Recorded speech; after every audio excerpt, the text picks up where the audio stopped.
Everybody is comfortable. It is 8:09, Thursday, September 30th. So we will go ahead and start this study committee meeting. And if everyone will bear with me briefly and bow your head, we'll open this meeting as we open all meetings with a prayer. I see it blocked right here. Father, we ask, Lord, that You got to click on that and take that off. Lord God, wisdom and understanding necessary, Lord God, to look at the information we need, Lord God, the important information that thousands of employees and millions of Georgians, God. Everything we do today, Lord God, let it be in your service. Let your light shine through us. Bless each and every person involved in this process, Lord God, and let us never forget the sacrifices made for us. We ask these things in your precious name. Amen. All right. I think we have Senators Elena Parrott, Senator Huffstadler, and Senator Hickman all on Zoom. I'm not sure if we have any other elected officials. I know that there's some other individuals that will be communicating through Zoom during the meeting.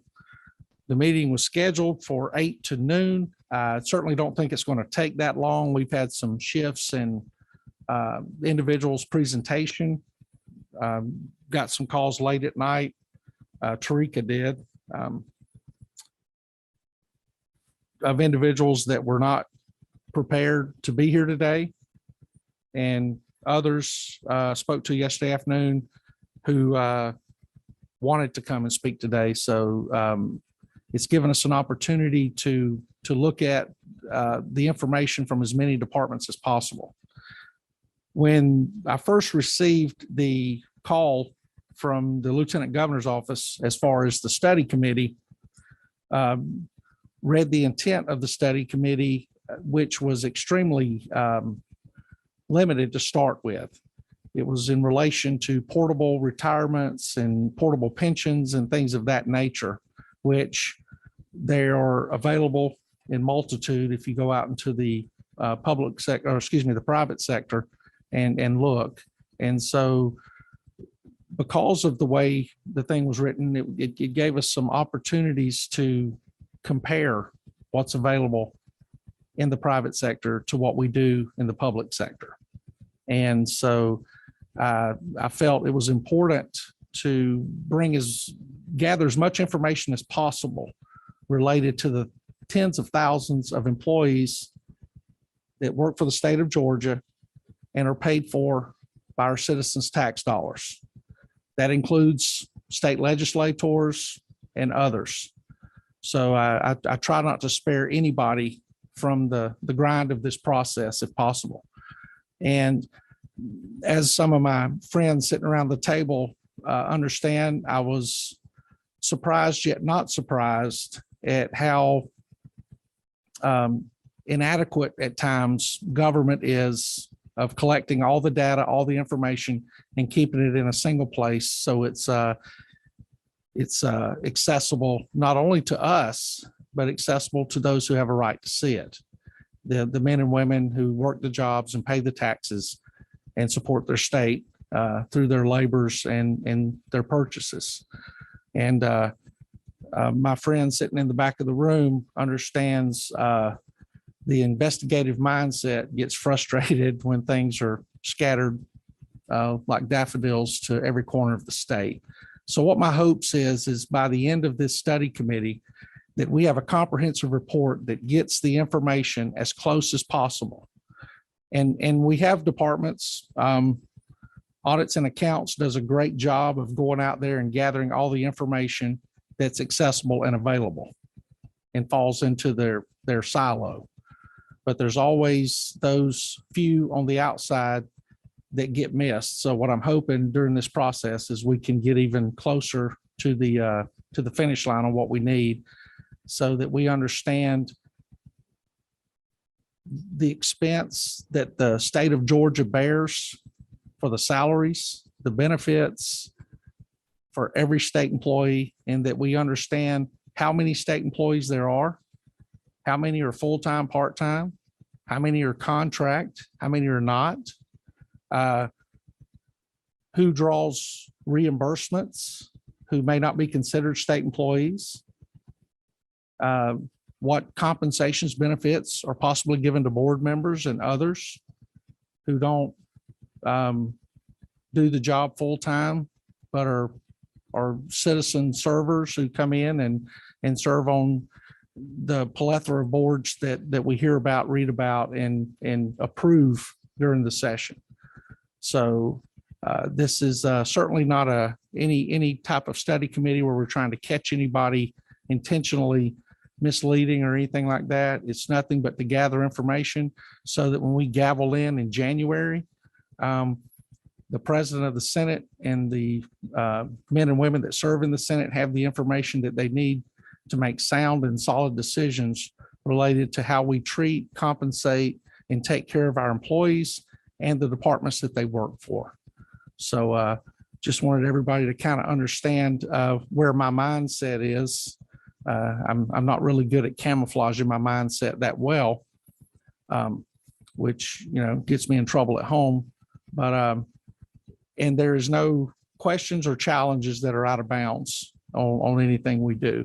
And so just wanted to preface with that. And I want to thank Tarika for all the hard work she did. I think working for me is a labor, and I think some days it's not necessarily a labor of love, but she does an outstanding job, and I appreciate that. And with that, we'll go ahead and get started. And if I could, I would like to ask each of the members of the committee that are here present, if they would, to introduce themselves and to explain their role in state government. And Jim, if you'd be so kind to start, I'd appreciate it. What are you on, Mike? Tim. Thank you, Mr. Chairman. I'm Jim Potvin. I'm the Executive Director of the Employees Retirement System of Georgia. We're responsible for administering retirement benefits for most general state employees.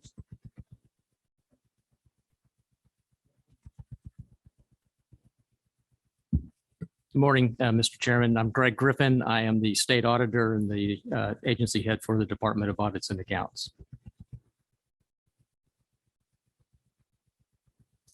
I can't imagine two more exciting individuals to have on the committee than the guy that handles the pensions and the guy that does the audits. I mean, yeah, that's brutal. All right, and let's see, Chairman Huffstadler, I think you're on Zoom.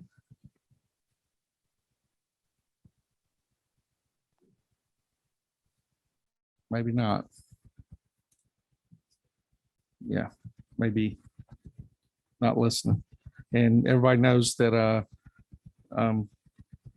Senator Huffstadler's background in finance and in everything related to taxes, tax credits, and his hard work, of course, has played a big role in our revenue uptick based on the amount of sales tax we've collected through internet sales that up to a couple of years ago were not being put where they should be. And he put himself out there, took a lot of grief, but with the support of Senate leadership, he was able to get this legislation through. And he is absolutely a fiscal hawk who appreciates the hard work we do. And we also have Senator Nan Orrock, who is scheduled to be here shortly, and Senator Elena Parrott, who is also a fiscal hawk and who is will be here as soon as she gets through delivering some precious cargo to their school. And so she'll be here shortly. So we'll just continue moving forward. And also on Zoom, I want to point out Senator Billy Hickman. Senator Hickman is an accountant and has been an accountant for his entire career and is very involved in state employee retirement issues. He is an advocate for our state employees and especially those retired state employees. He's very outspoken about it. And it's important that he be a part of this conversation because he's hearing straight from the men and women out there struggling, even in good economies, to pay their bills and do the things that they need to do for their family with healthcare costs and others. So to have an advocate for our retirees I think is got to be a big part of our discussion through these next few meetings. So thank you for being here, Senator Hickman. Okay, with that, we'll move to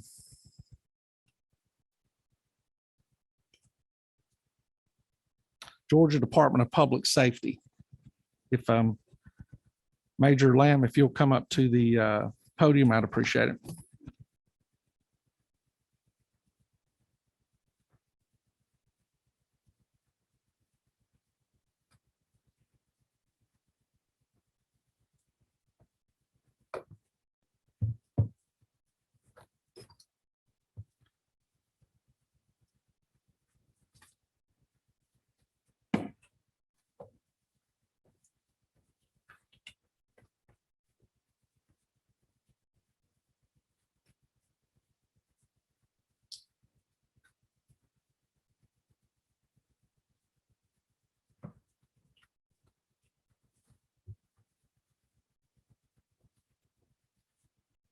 Good morning, Chairman Robertson, members of the committee.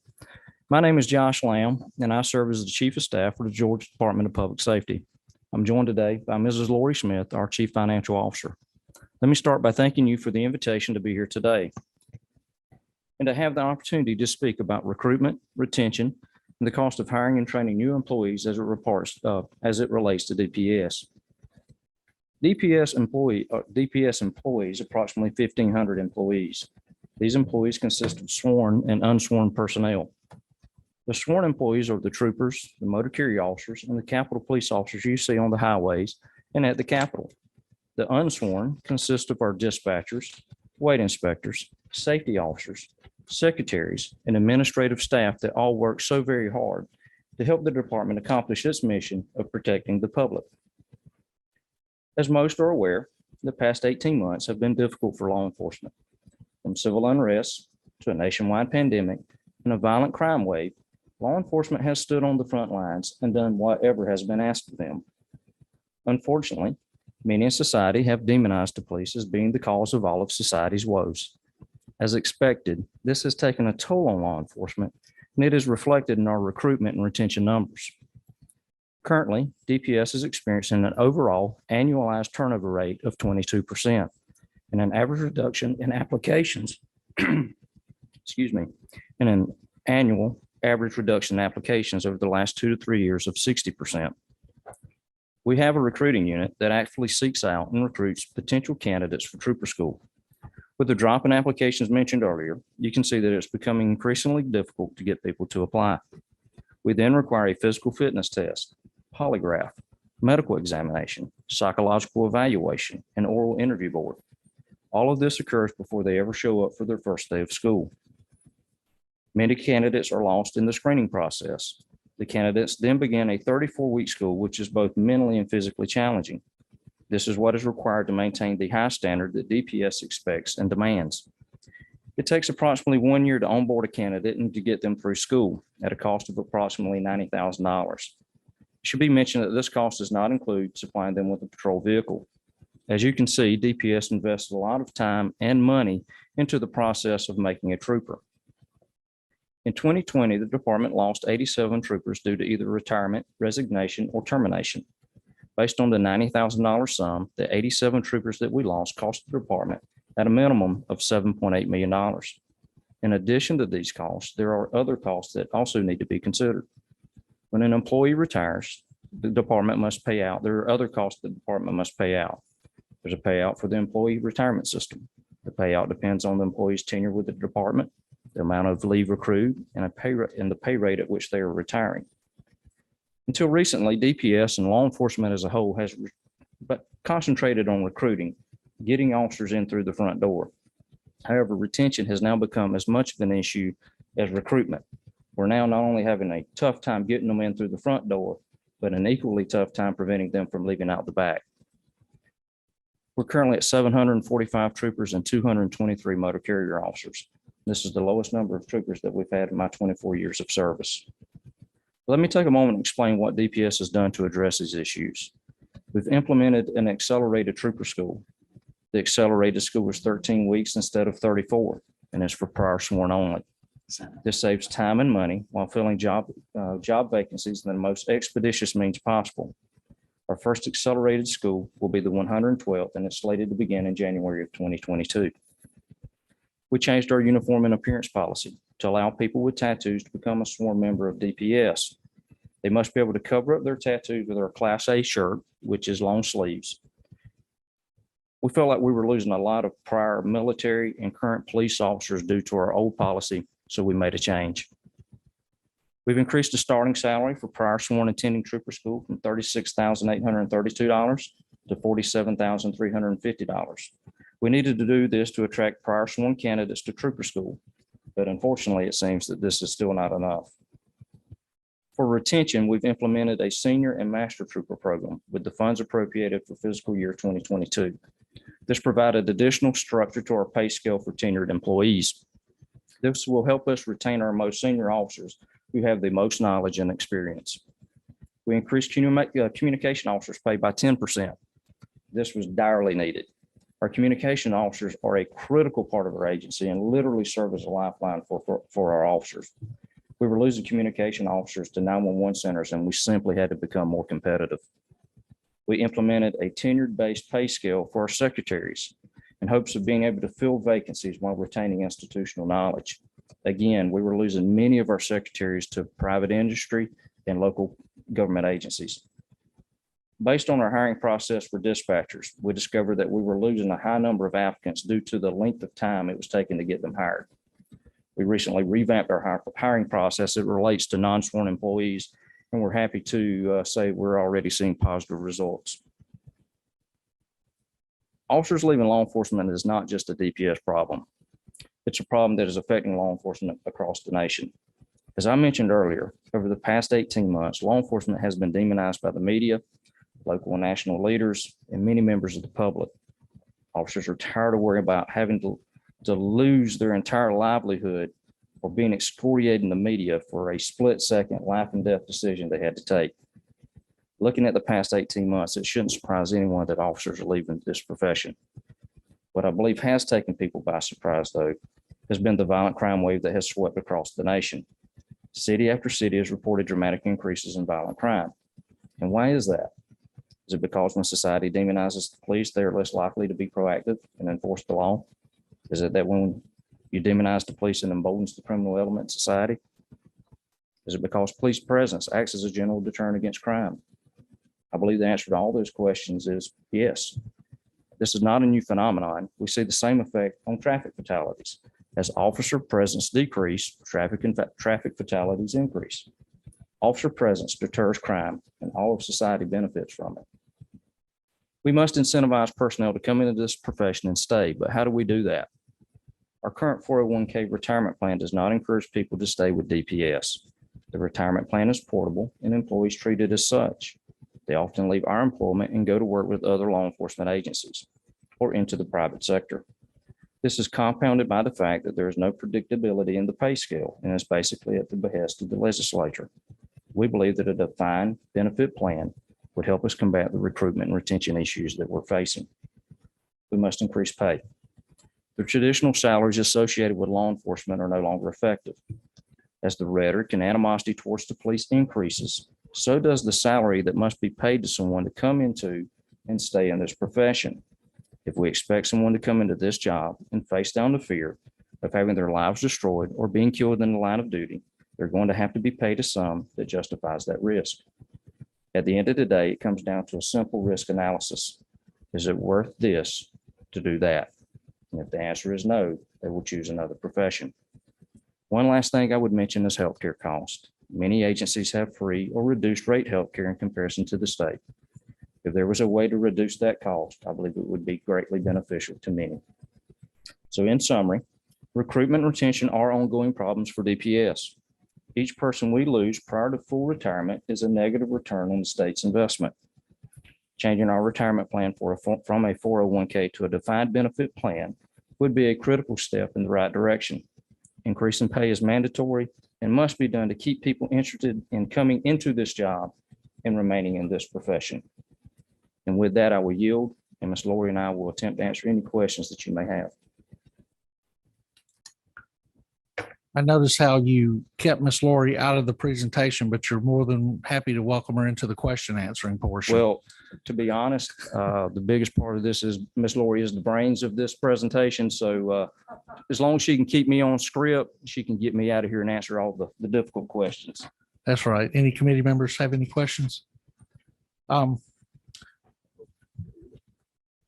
the testing you're talking about, I know a lot of times government agencies will require the applicant to pay for certain testing up until a job offer is made. Right. And then once the job offer is made, then that responsibility shifts to the agent, the hiring agency.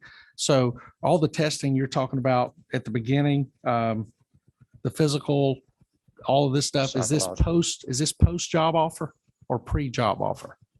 It's free. It's pre? Yes, sir. So the applicant pays that No, cost? sir. We pay that cost. That is all included in the onboarding process. So all that cost is covered by us. So you're paying, at times you pay for a physical for somebody who will not be hired. And the determination of not hiring them necessarily, and in most cases, probably is not based on the results of the physical. Is that correct? Sometimes it is. Sometimes it's based off the physical. It could be off the PT test, the psychological evaluation. We lose people through all of those processes. Right. Now, the psychological eval, that is also pre-job offer, correct? Technically, all of that is Right. pre-job offer. And that is, and the agency shoulders the expense of that. Yes, sir. Okay. Absolutely. What mic you on? I'm a little bit unclear.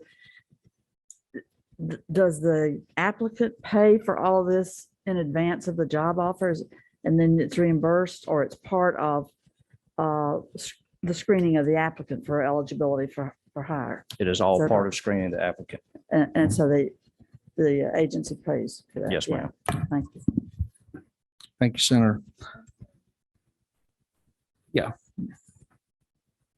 What I would say on the psychological exam and the physical exam, they're actually have been through an interview process and they're giving a conditional offer. So once they pass the other part, which is the, physical, the psychological exam and the background check, that is when they're given their permanent offer. So there's a pre-screening process through an interview panel. And then once they make it through that interview panel, then they go and do the exams that you're speaking of. Yeah. And I guess my concern is, and I know the mental health exam is expensive and it should be. And for what goes into it, if we're going to, with the job description of your personnel and you put them out there, and most agencies, that is pre-job, but they are pre-offer, but they do understand the importance of that. I guess one of my concerns is what do you think the cost is to the agency on physicals annually? Do you have that? We just have it per trooper. Okay, But we well, could Yeah, give no. you that What cost. was it per trooper? What does it cost y'all to have a trooper that is not a trooper to take a physical?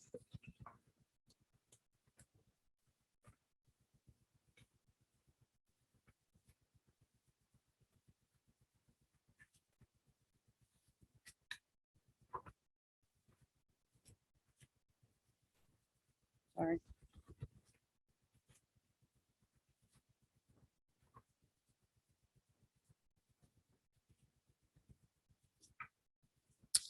Okay, so for the medical exam, it's $229 per trooper. The psychological exam is $322 per trooper. The polygraph and background check is $967 per trooper. And then we have the physical training, which is $15 per trooper. And then once they meet all of the requirements above, then we have to get their post certification, and we pay for that for each individual, and that's $30 per trooper or per candidate. And then once they successfully complete all of those steps in the process, then they're eligible for trooper school. But anywhere in this process, they could be bumped out. Yes. And so realistically, a little less than $1,500 invested into an individual that may not even get to go to trooper school. Right. Okay. And I know this is a question you don't have that. What do you think? More get through than fell out? I mean, as far as getting to that point? Or would you say y'all I would, pretty, I would say, and you can chime in. That there's a significant amount that do not. okay, If we lose a lot of applicants in the onboarding process, so I would say more probably do get through than not, but we did lose a significant portion of people in that process.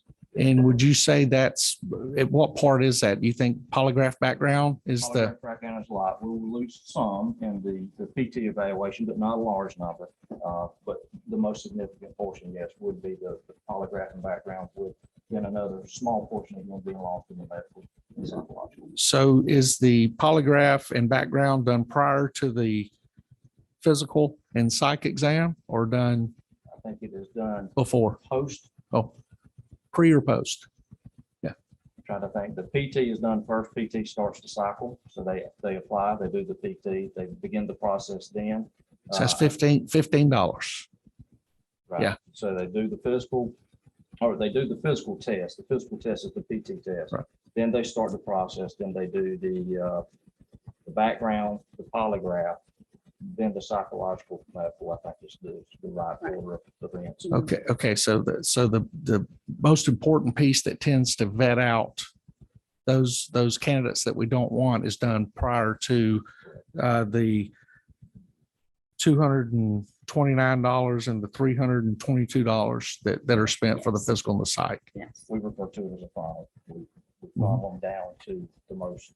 Right. We weed out most of the people prior to the psychological. medical. Very good. Workers' comp. How much do you think y'all put out each year based on job injuries to sworn and non-sworn individuals? I'm not certain of that number. Time but I can lost get or- that to you. If you don't mind. Yes.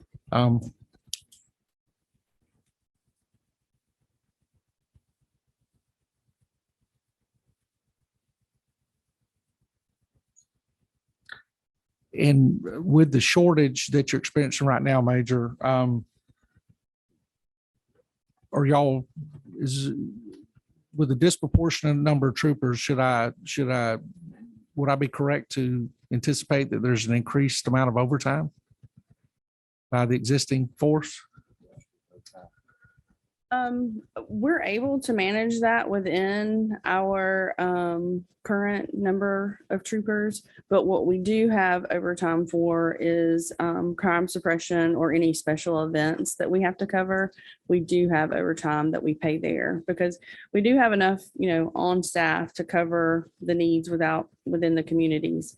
But we do have to rely on overtime for any kind of special event or crime suppression detail. And this overtime comes out of your legislatively approved budget. This is not from special COVID relief funding or anything coming out of DC or anything else right now? Not at this time. We do have, money that we've used through our vacancies to Mhm. offset that cost. So you're talking about salary savings? Yes. Okay. And what were your, do you know what your salary savings were last fiscal year by any chance or? I don't have that with me. Okay.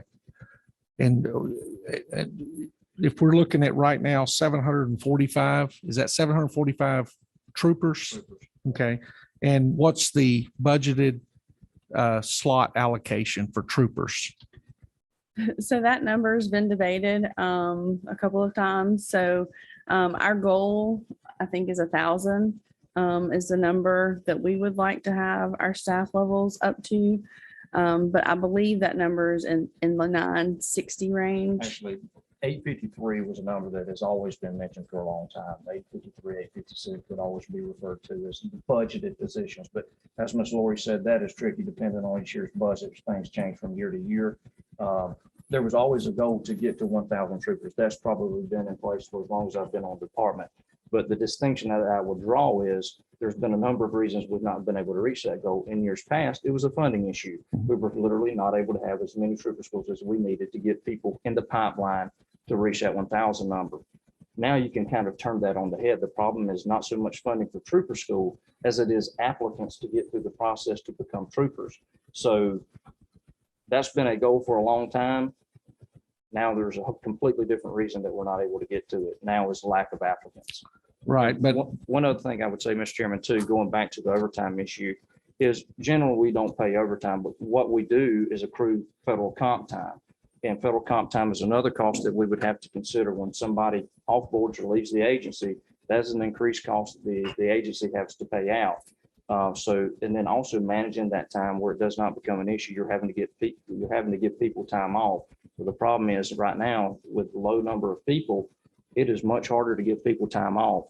So they're accruing time at which you're either going to have to pay them later or give them additional time off, both of which are problematic. do y'all have a cap on the compensatory time We that do. a trooper can build up? What's that cap at right now? 480 for federal comp, Say it again. 480. 480. And in what time period is there any kind of policy that requires a supervisor to have a trooper burn down compensatory time? It is. So they should not accrue any above 480. If so, they should burn that back down. We usually keep a departmental cap of 200. So we usually want to keep them at 200 because if they go over 480, we begin having to write checks for that compensatory time. And is that in a 12-month cycle? The 480 never times off. So it is. No, I understand that. I'm talking about to have them burn down to the 2. It's an ongoing cycle. So Just- it should be something that is ongoing all the time. Is there a red flag system or something within the agency that lets you know if you've got a trooper carrying above the 200 on a steady Yes. basis? Okay. And then when you're talking about if a trooper comes up to retire or something else, and then that compensatory time has to be paid Correct. based on federal law. That's correct. That's And right. that time and a half. And then, so one of the things that we looked at the end of the year was our FLSA comp time.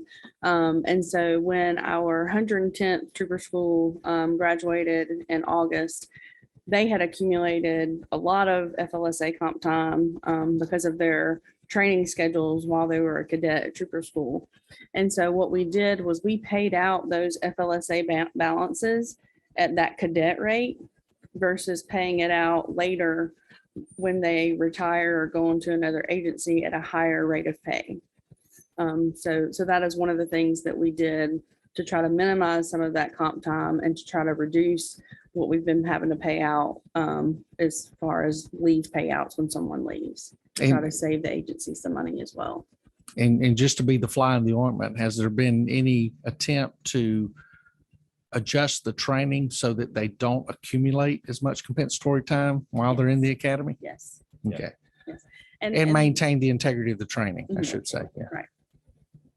And actually what we did is we've extended trooper school exactly for that reason, was to reduce the number of hours some of them are putting into the week. That would be also another thing that I would say would be beneficial about the accelerated academy because it is reduced to 13 weeks instead of 34. They are not, accruing as much federal comp time as that traditional 34-week school. And my motives for answering these is if we can find money to put back into what you're talking about, Major, as far as recruitment and retention in other places within our overall labor activity, then that would be my goal. And to do some of the things we need to do as far as standing up pensions. Now, the pension programs you're talking about, I know years past, the Georgia State Patrol was a defined benefit. And I think it was around 90%. The old plan. Correct. My father was under, yes, it was a 90% plan. And then do you know what the next plan after that was? That a hybrid? The next plan was still a defined benefit plan, and the ERS director can speak to this, but it's basically a 2% year plan. You'll hear it referred to many times as the 60% plan when you base it on the 30-year model. Yeah. And then it went from that plan over to, I don't know, GSEPs is the next one that you would refer to, but went to a 401k style plan. So the GSEPs is a 401k, full 401k? Okay. Yeah, and your second defined benefit plan is the one I was able to grow up under in my agency. So defined benefit plans are great. They're expensive, but they are good. Jim, you're on what number was it? Yeah. GSEPs has got a defined benefit component. You are aware of that, correct?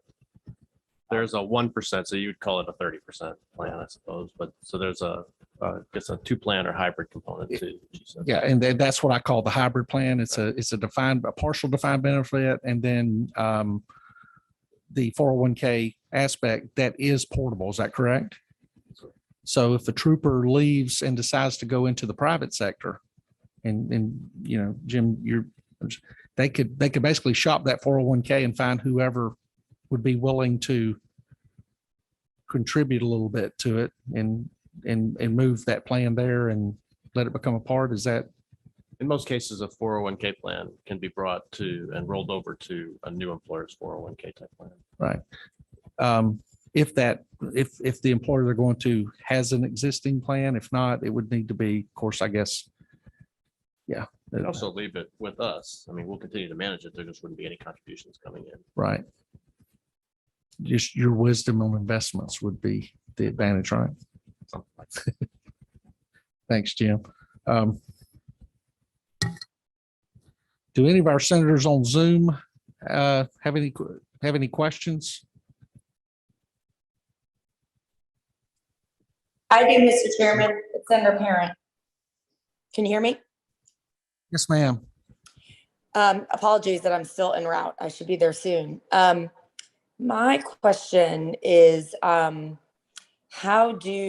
back to the pay scale, maybe not keeping up with the demands of the job or making it attractive to go into the profession and stay, what information can our guests share about how our pay compares with other jurisdictions or other states, and where we are and what they think would be needed to reach the levels of employment and retention that we would need as far as pay goes? Great question. I don't think I can tell you what the answer is, but I can certainly tell you what some others are doing. So just recently, if any of y'all were watching the news, Sandy Springs just revamped their pay. And I've actually got a handout I can give you. And basically what we're talking about, we're starting someone in trooper school at 47,350. Sandy Springs is starting at 52,641. APD for prior officers coming over start at 50,440. So this is what some of the others are doing. And I've even got a pay scale here from Texas DPS, and their pay scale is more than ours because they have some built-in overtime and other things built in. So I'll be glad to pass that out and give you a copy of what some others are doing in comparison to where we're at. And to help a little bit, I think several years ago, there was a 20% pay adjustment, right? I think that was maybe 6 or 8 years ago, maybe. Right. And I think at that time that moved the Georgia State Patrol somewhere in the middle of the 50s, because I think prior to the 20, we were somewhere in the teens. Prior to the increase, my memory serves me right, we were ranked last in state, and that moved us up significantly. Moved us up somewhere around 25. Yes, sir. Right. But since that time, of course, you're going to have slippage as other states compete to get troopers and move their people up also. And I will say this too. So we travel around the state and we talk to our retirement all the time. And we talk about defined plan. We know that is expensive, but I do think one thing that keeps coming up is that lack of predictability in the pay scale. I think if there was some predictability in the pay scale, it was graduated out, or they could actually get where they would be at a kind of defined period in time, I think that would help a lot. I think it's the unpredictability of when they'll get the next raise in combination with the 401k plan that really brings in, they're going to leave when they believe the grass is greener on the other side of the fence. When they think a better opportunity comes along, they're leaving to take advantage of that opportunity because that directly impacts their ability to invest money into the retirement plan. Is there any part of the trooper school that deals with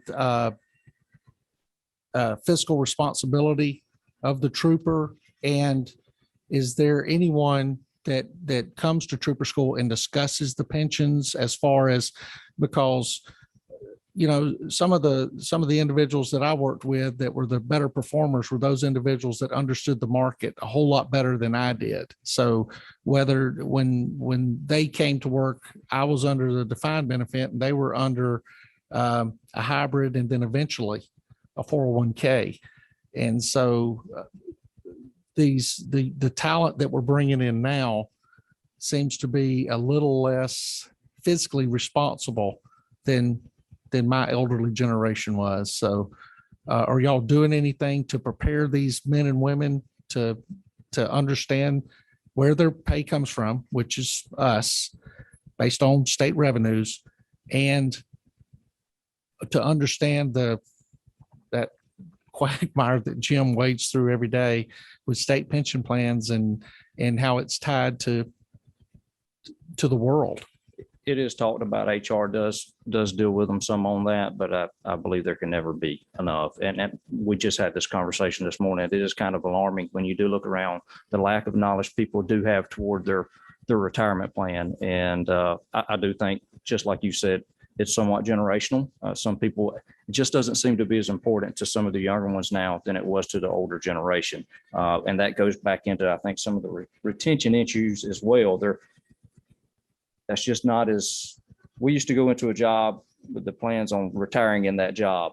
That's not the case anymore. They have a little bit different mindset. I think that probably flows over into the lack of knowledge on some of the retirement plans. But I agree, Mr. Chairman, we could never do enough on that. And the second part of Senator Parrott's question is, have y'all come up with any recommendations or any somewhat out of the box ideas that could help not only with retention and recruitment and retention, but also portable benefits that can be offered to your troopers that might raise the morale and encourage them to stay on the job? Yeah, sure. Well, I would go back to some of the things I mentioned earlier as far as retention, the senior and master trooper pay, the secretary pay, dispatchers, the accelerated school, all of that was geared toward recruitment and retention. I will say that we've had some talks with ERS at looking at other options that are out there. So we are actually in that process now. And we look forward to coming up with some of those out of the box ideas. That's good. I do appreciate that. What are you on there? Hey. Thank you, Mr. Chair. Yes, ma'am.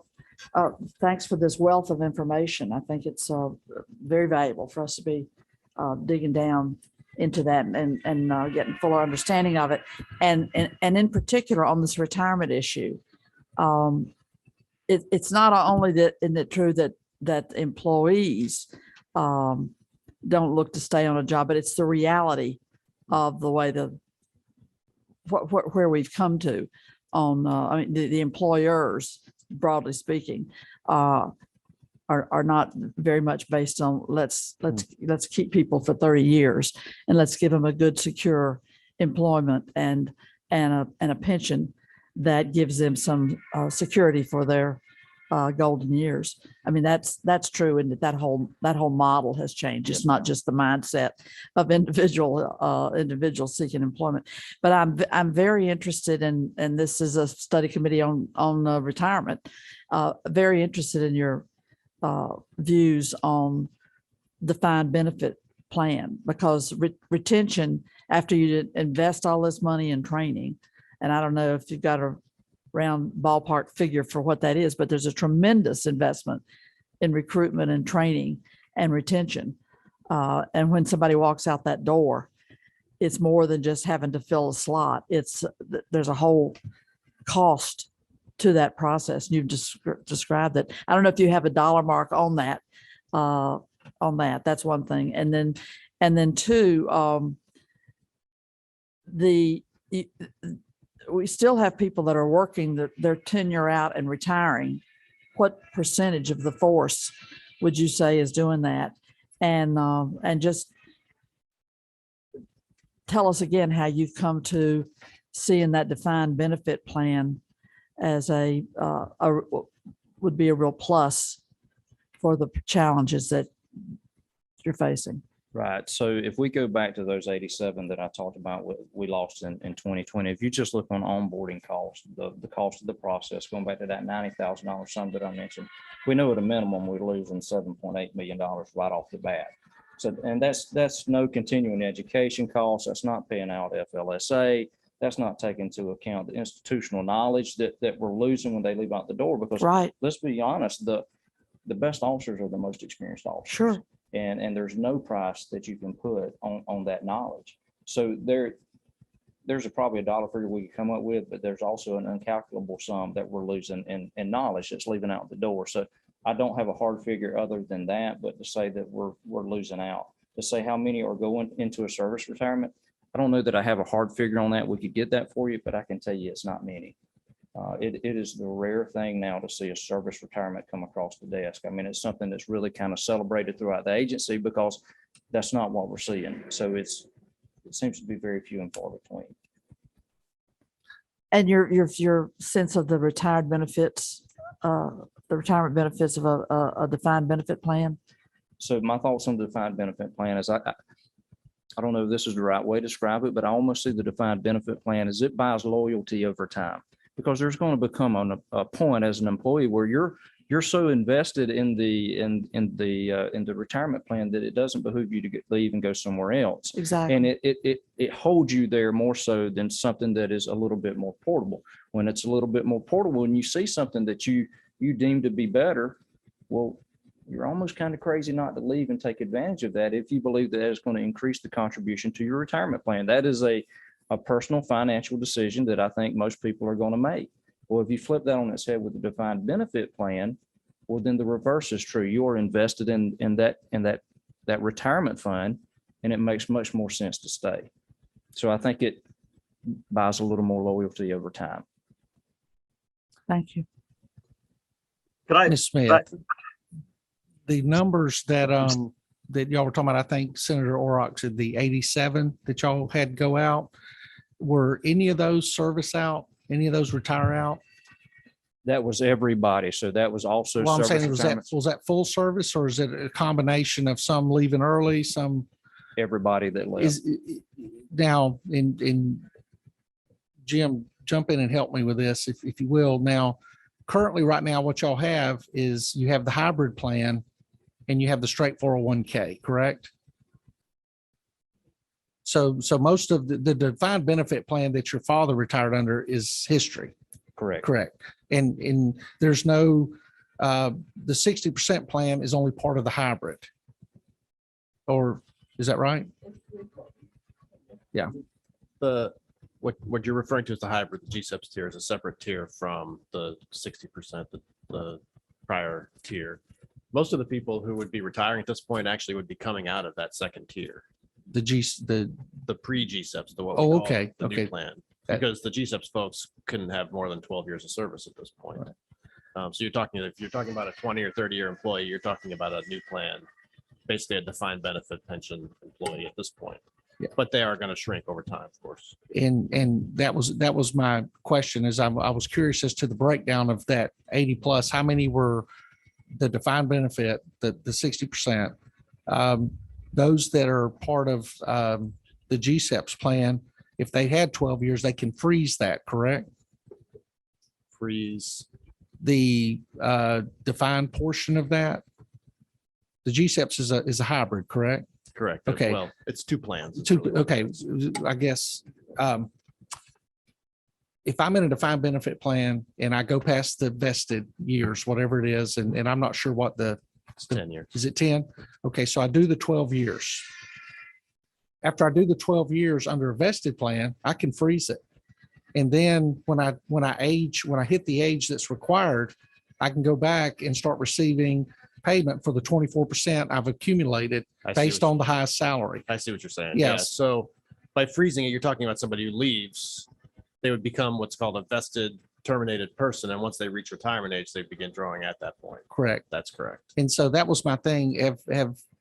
Do we have a breakdown as to the ones that are leaving? And I appreciate the last 12-month number, but I really would love to see over the past 5 to 10 years to look at the employees that are retiring out, because if it's a 30-year employee retiring out, then I call that normal. Exactly. We've got. our But money if out. it's these those that are past vestment dates that are going out, then that's a unique group to look at and try to determine for what reason are those individuals leaving? Was it based on the benefits, or was it based on some other issue within the occupation?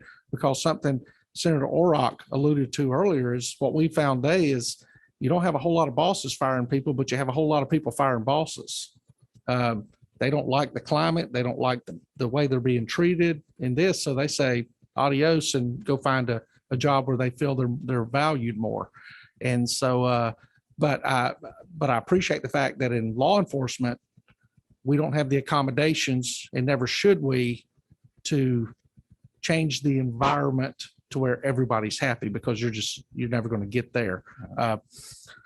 Not that I ever tried, but so if you could look at those numbers and I think I have that, and I'll Okay. pass that out in a second as well. yeah, because that was, I'd be curious to know, because the defined benefit is exactly like you said. Once you become vested, and weeks, when I first started, our investment was 5 years. And as pro employee as I advocated to move it out to 10, because I said those who only stay 6 years and bail out, they're taking money that could be left there for those more dedicated employees. So we stretched ours out to 10 and found that we were keeping a lot of good people, and the bad were leaving because they couldn't last that long. Right. So, but defined benefits are exactly what they are. They're expensive, and I see hair fall out of Jim's head every time somebody mentions defined benefit. But yeah. But if you got those numbers, I will. that's I'll something pass that would those really out. I'll help. give you Yeah. a quick breakdown of. Yeah, if Senator Orrock would love to look at it before you walk away. Sure. I'll pass out our retirement system breakdown, our reasons for separation, and our current benchmark salaries, as well as what I mentioned from Sandy Springs, APD, Texas, and then some of the, when we advertised the accelerated trooper school, we didn't have quite the interest that we hoped we would. We extended that. We raised the salary from the 36,832 up to the 47,350 and re-advertised. So I'm going to include some of the comments that we got on social media in relation to that as well, which goes back to some of the salary and benefit questions that we've had. Thank you, Major. I appreciate You're that. very welcome. Senator Hickman, did I hear you chime in? I think might have been me. Oh. Oh, yeah. Yeah, I didn't get a chance to introduce myself, but I think I'm the economist on the committee. I work for the University of Georgia as a professor, and I'm actually in accounting and a CPA like many of you. I first want to say thank you to the law enforcement for what you're doing during this very difficult time. My question is somewhat related to Senator Parent's, but she was talking about the wages. Have you compared yourself? Have there been any other law enforcement agencies? One of the things we would think about as economists is cost benefits. You've laid out the costs of retention. What would be the benefits of a DB plan? And so has any other jurisdiction adopted a DB plan? And if so, can they quantify, the the additional applicants they got because of it, or the additional retention they had because of it. And if you could do that, then I think you could potentially, if you had a number of what you expected retention increases and expected applicant increases, you could then quantify the cost savings that you would have, and then look at that relative to what the benefits would be. And that would be not just for other law enforcement agencies in other states, or but could also be other agencies within Georgia that have adopted a DB plan recently, and then what have they seen in terms of retention and applicants? And I would say we're in that process now. So we've started the preliminary talks with the RS, and maybe the director could speak to that more specifically. I can answer a little bit. I would say that in public sector in general, but certainly in law enforcement in particular, defined benefit plans are the norm, not the exception. On a historical basis, if anything, there were some states that had some extremely rich benefits, and there's been some reform efforts even in the law enforcement side over a period of time. But we recently did a little bit of research for DPS and this. And I think you'll find that most jurisdictions, at least at the statewide level, are still offering defined benefits in some kind of a form. So I don't know there's going to be a lot of data about jurisdictions that are beginning DB plans at this point. If anything, any change would be more toward a defined contribution side, but DB is still by far the most common in that area. So if you saw a change, another way to look at it then would be if you switch to the DC plan, like, did you see retention go down, right? And did you see applicants go down? You could do it the other direction, right? Yeah, I think we have some evidence of that, and I'll refer here to the state auditor's report from a couple of years ago that looked at retention on a statewide basis. It wasn't just broken down by law enforcement, but on a statewide basis. There had been a decline in retention even under the previous plan, the new plan. That's just sort of a sign of the times, the workforce becoming more mobile in general. But there was a pronounced step down and a continued decline, I think, when we went to the GSEPs tier, and that came out in that report. What number you, Greg? Yeah, I agree with Jim's comments. I don't have those numbers in front of me. I'd have to refer back to the report, but we did see a decrease in retention. A decrease in retention. Yeah, and I think that's the thing. If you look at the numbers and take out the 30-year retired out, exactly what the professor's saying is, if you look at those other plans and compare the numbers, I think you're going to find where most defined benefit employees stay on the job, and those others don't, not to that full extent, especially when they know there are other exact products out there. But in the private sector, you don't find the defined benefit plans that you used to in years gone by in manufacturing and other places. That certainly seems to cooperate our experience. Well, that's a great question. Senator Orrock.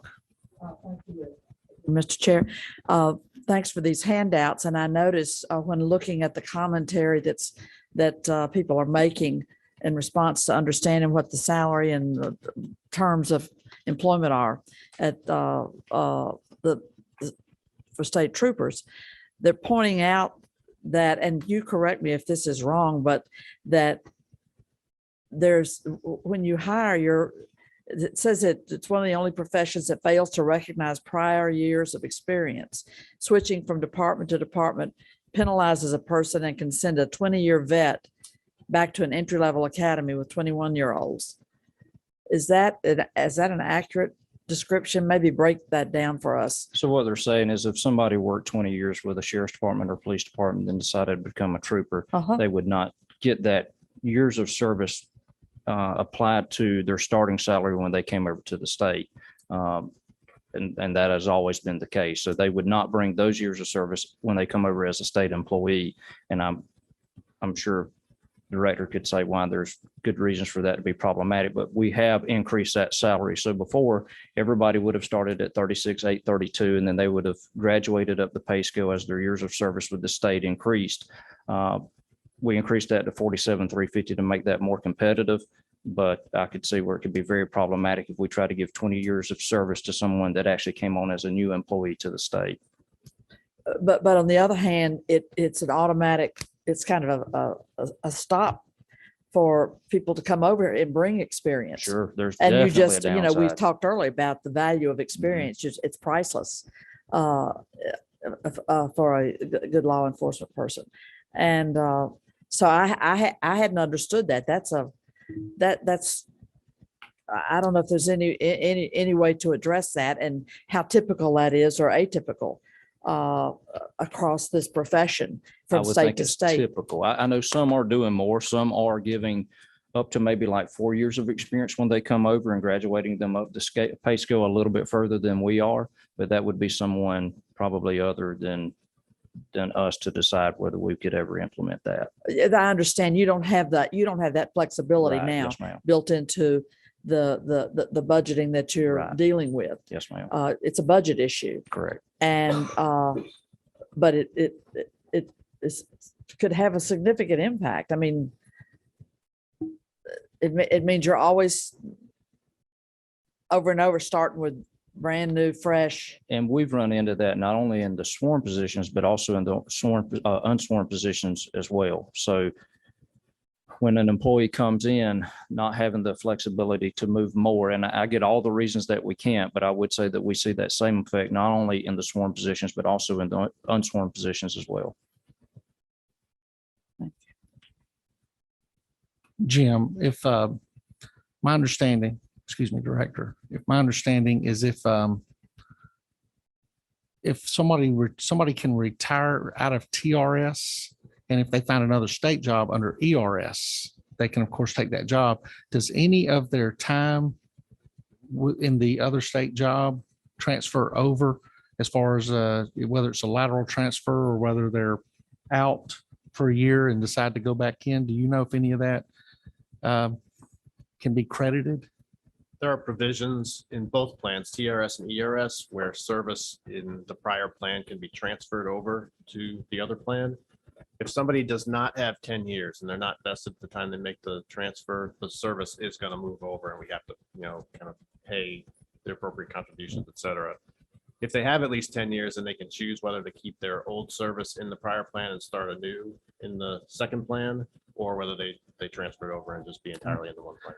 So, but do you know if they get any kind of credit for past service? In other words, do they start fresh?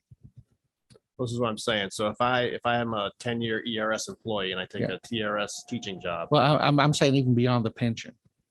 I'm saying salary wise and other things. Do you know if? That I don't know. Yeah, I was just curious. I mean, I would not expect if I became a teacher that I would necessarily get a lot of teaching experience credit because of the nature of my current job, right? It would depend on, I think, the prior job. But there, of course, teaching is kind of an odd thing because we have expanded that net to include people that aren't necessarily educated as or their degrees are trained as a way to fill slots. I'm just curious if you did and you went into the education field, would you go in 3 steps higher than a new person out of college based on your wealth of experience within the state? And then we can only talk about it within the arena of state jobs because I know in some municipalities, officers and other employees of other government agencies can lateral transfer and maintain their salary or maybe going a little higher. But that's not retiring and then going back. Right. And, as a state employer, we hire staff, of course. If somebody who has exhibited significant job experience, even if it's not necessarily pension, but maybe benefits administration, maybe they work for a healthcare provider or something like that, could certainly come in as a supervisor or manager level right off the top with us if they exhibited appropriate characteristics. Which is a frozen classification. In other words, it's a funded slot within your group of employees. It's nothing that you would shift funding from one area into another. No. No, and that's what I guess my point is nobody should have the ability to move money around that is not funded for that particular purpose. Reason being, that's where things get skewed and we end up with compression and other things. because most budgets are divided into operating and then personnel, and we can't move money out of operations into personnel and vice versa. So I just want to make sure that's clear. A lot of times you're restricted by job codes, job classifications. And yeah, and God bless Senate research. That was, that declaration of requesting information that I sent to them included all of that, because we understand this is, if you try to make a simple fix to one gear within state employment or any other municipal government employment, you throw the whole machine. It's very complicated, and I'm reminded by our HR director of that quite often. I bet you are. Anything else for these individuals? Would, one other thing, and it just came to mind. Motor carrier officers, are those post-certified law enforcement officers? Yes, sir, they are. They have the same powers as any peace officer within your agency? They do. Okay. Are they hired in at the same rate, and do they have access to the same pension plans? So a little complicated. They're not hired in at the same rate. It is a different rate because of again, you go back to job classification and job duties is a little bit different. So the rate is different. The retirement has even been a little bit different, but House Bill 612 has been put into progress to fix that, not only for motor carrier, but for also Capitol Police. So it was introduced last session. I think they're doing an actuarial study on it. Should be up this session, and it would hope to bring us all under the same retirement, same retirement. So y'all would all be under the same retirement. Yes, sir. The only difference is job classification, which theirs is very narrow in dealing with commercial vehicles and things of that nature on our highways. Correct. Right. And that includes Capitol Police. I just want to make sure that, because that was, do y'all allow a lateral transfer out of motor carriers over to the trooper side of the house? I don't know if you refer to it as a lateral, but yes, they are more than able to come over from motor carrier. If they Yeah. choose to go to trooper school. Yeah, I guess it wouldn't be lateral, right? Yeah. Right. They still have to go through trooper school. So currently, are they just required to go to mandate? Well, they go to mandate, and then they have what is referred to as advanced academy. So they come in and do their advanced driving and firearms and defensive tactics and things that are specific to being a motor carrier officer. So they either go to prior mandate, or if they were prior sworn coming in, they would just go to their advanced academy. Thank you, Major. I Yes, sir. appreciate that. Thank you, Ms. Smith. Thank y'all very much.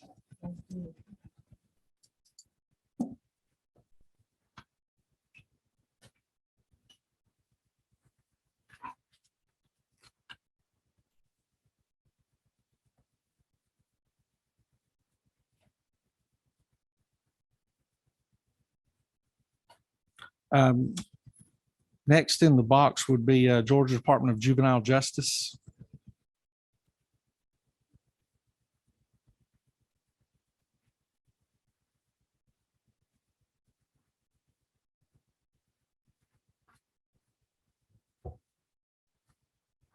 Welcome, Commissioner Oliver. Good morning. Good morning, Chairman and members of the committee.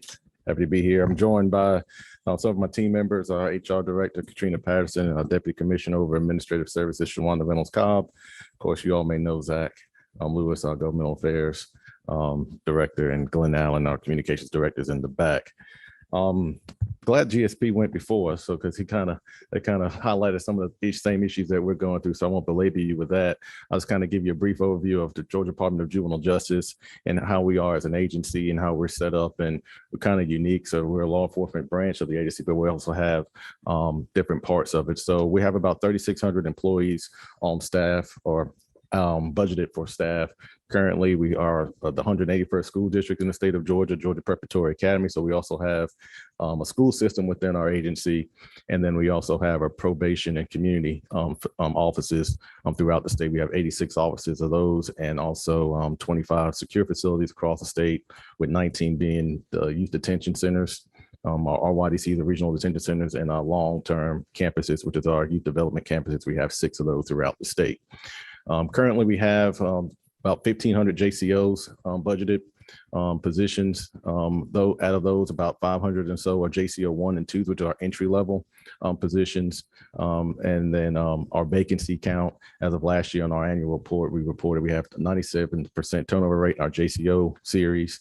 Our Our teachers, we don't have that much turnover rate on our teachers. On our teacher salary, when the teachers come in, they do have the option to be in the TRS system or the ERS system. A lot of our teachers that come to us are retired out of the TRS system, so they come to us under the ERS system. So far, currently this year, we had 37 calendar year. We had 37 full retirements at the Department of Juvenile Justice, and but we're just trying to work to improve our processes to get to that level to where we can have people stay and so they can retire from juvenile justice in the state of Georgia.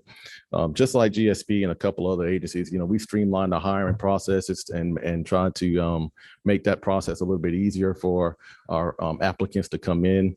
Thanks to this body and several members of the legislature and the governor's office for the 10% increase. That helped with our JCO 1 and 2 series coming in the door. It took them from 27,000 to about 30,000 coming in, but we're still behind the curve on that as far as pay goes. We've got to be competitive with local governments, sheriff's offices, and other states as well. And so we're doing some work on that. But I heard some of the questions that you posed earlier as far as the hiring process, and just to kind of touch on those in case you have questions. We are paying for the pre-employment background screening, so our psychologicals, our Diana screening, which is a screening that we do to see if an applicant poses a sexual risk to youth. We pay for that, fingerprinting, criminal background check, and so forth and so on. Some of the things that we try to do as well over the last year or so, we've changed our uniforms. And so we've got a little bit more relaxed uniform because we are a rehabilitative agency. And we have a tough job. Maybe just start off by saying that, we have a tough job. The JCOs and the teachers, our counselors, our mental health professionals that work in there, our probation officers, our food service, our housekeepers. I mean, we have a job for pretty much everybody in the state of Georgia, but they do have a tough job working with our justice involved youth. The job is tough. The population that we deal with is tough. And so I think that makes it a little bit more difficult too, as we try to navigate these orders as far as retention, recruitment, and things of that nature. And so I just want to open up for questions. I know you all may have some questions for us because we're dealing with some of the same issues that State Patrol talked about. So I just don't want to keep going over them. So if you have any questions as far as what we're doing, what we're seeing. But I will say this before I do that, if you don't mind, Chairman.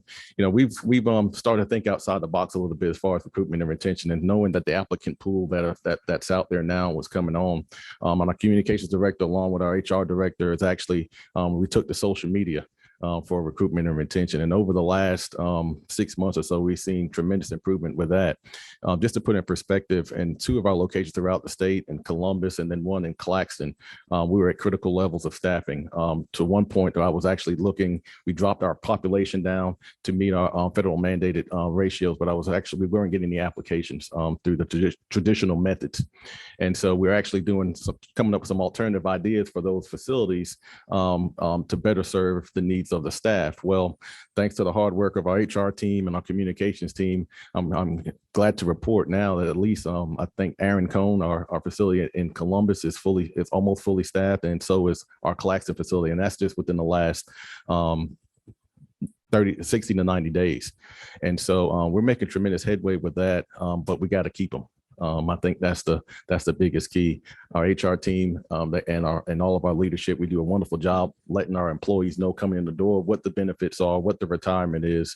But with this younger generation, just like Major Lamb had mentioned earlier, they have their benefits on their back, and they can take them wherever they want to go. And so trying to keep them there, trying to get them to that finish line, get them to that 10-year mark to where they feel that they're vested.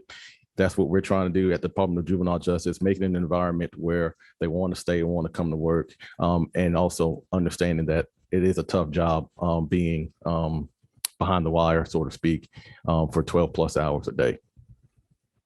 Thank you, Commissioner. I appreciate that. Does anybody, any questions? Commissioner, you said that was a 97% turnover rate? Yes, sir.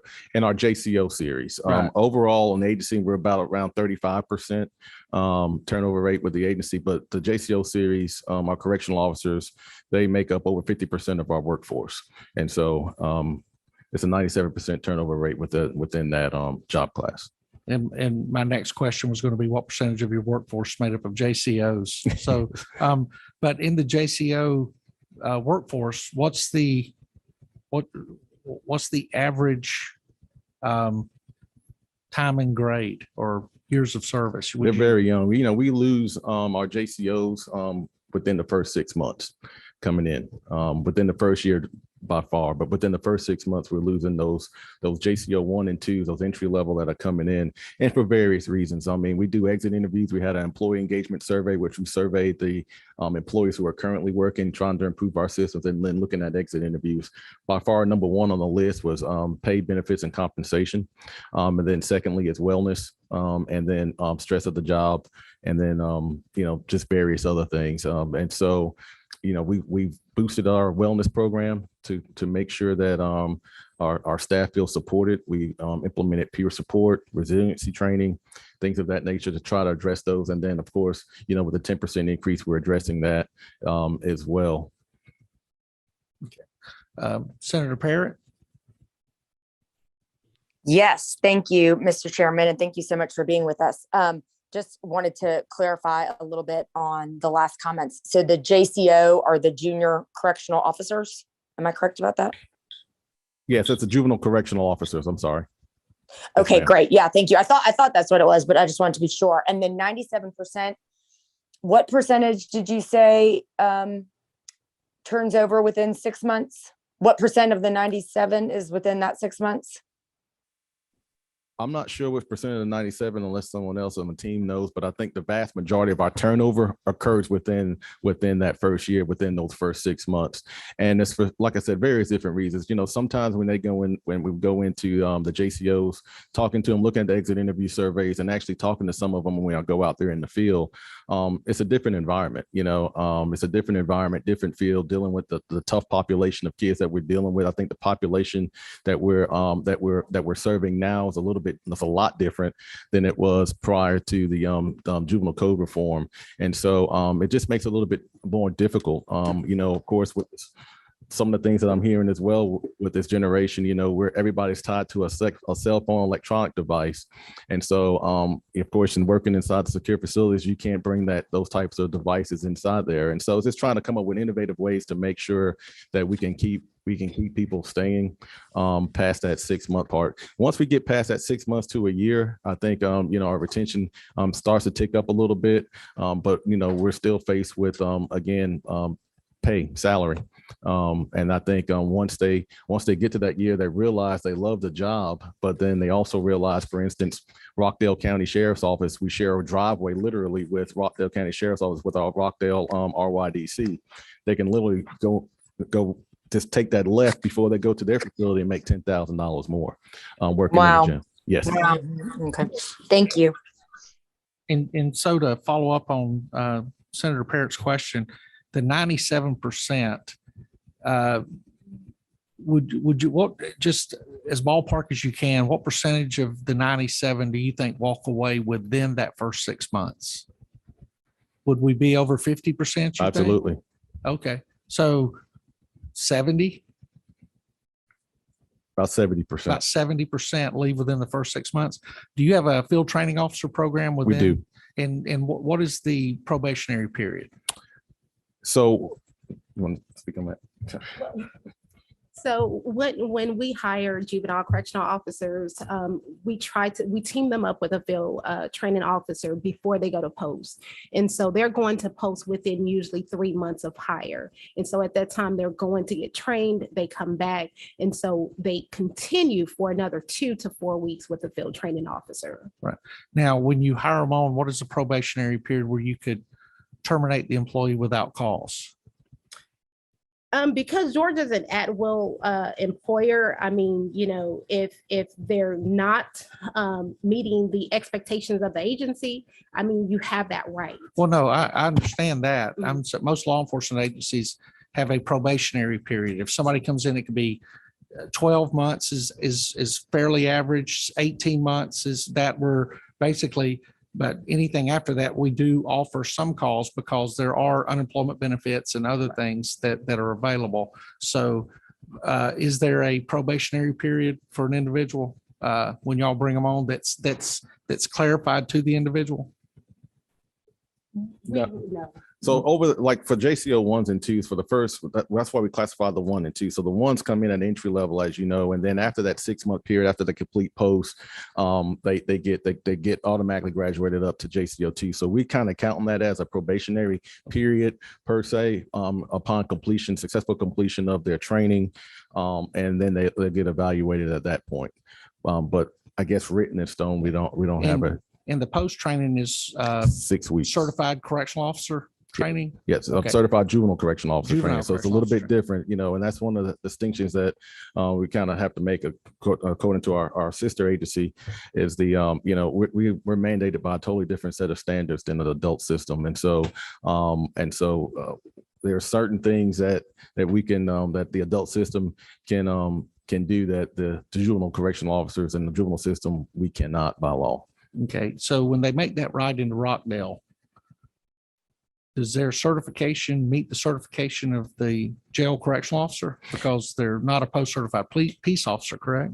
They're not, Right. but you have the jail certification Right. that they can go to, and I'm not sure if that's transferable or not. But our academy is 6 weeks. The jail certification to be a jailer is 2 weeks. Okay. And so when one of the things that we looked at too, all of our academy is centralized in the state. So we're trying to look at, and down in Forsyth, we're trying to look at innovative ways to try to, expand that out, maybe regional academy. So our cadets they don't have to travel and stay there for 6 weeks. That's another roadblock for us. That some young people with young families, kids of that nature, you have to stay there and you're committed for 6 weeks at a time. Now we do allow for the cadets, if they can get their own time, that they can travel back and forth. They don't have to stay, but the vast majority of them do. Okay, Professor, I see you have your hand up.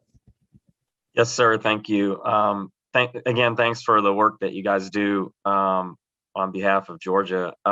One thing that you mentioned was that people, if they stay for 6 months to a year, tend to be more likely to stay longer.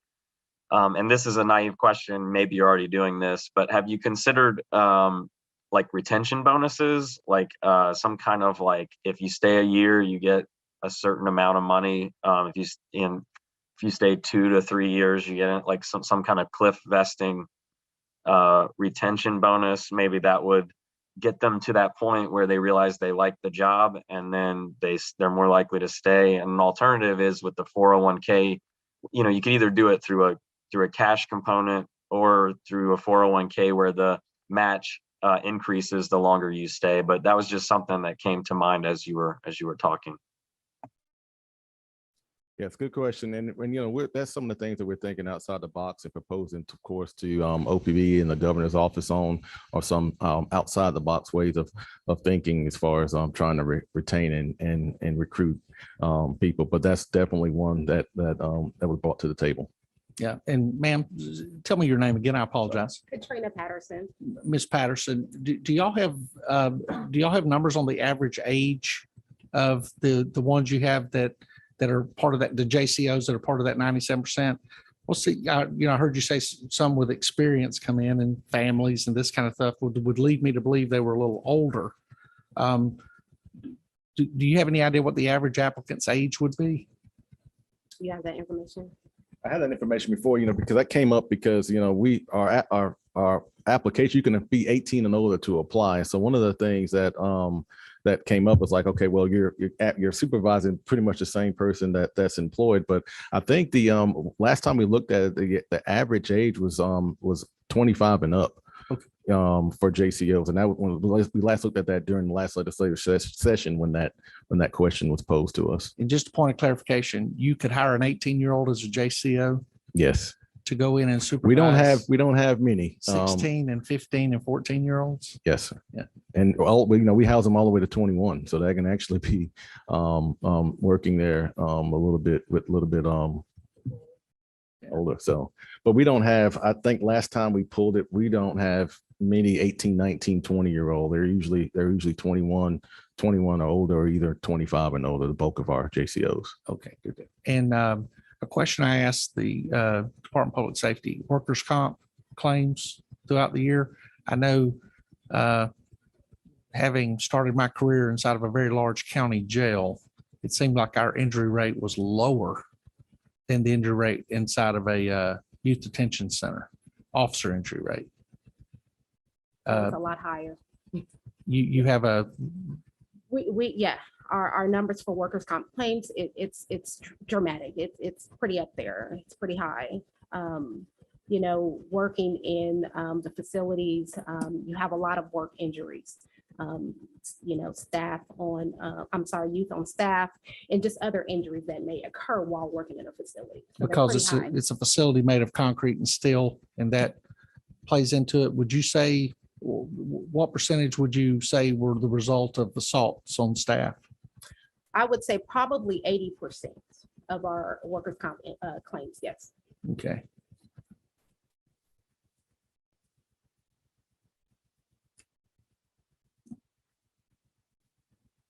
Senator Orrock. Thank you, Mr. Chair. Thank you all for being with us and for the work you do. Refresh us on the salary ranges, because you gave that comparison next door with a county jail Yes. facility out there in Rockdale, and a $10,000 difference. So give us a little bit more insight into your salary levels. So I'm just gonna speak on like our what I call our critical mission, which is our JCOs, our food service, housekeepers, and counselors within the facilities. And then I can kind of touch on our probation side as well. So we got mental health. But for our JCOs that would actually go to Rockdale, currently right now, a JCO one coming into DJJ, their starting salary will be $30,729.60. That's with the 10% increase that was given to us last fiscal year.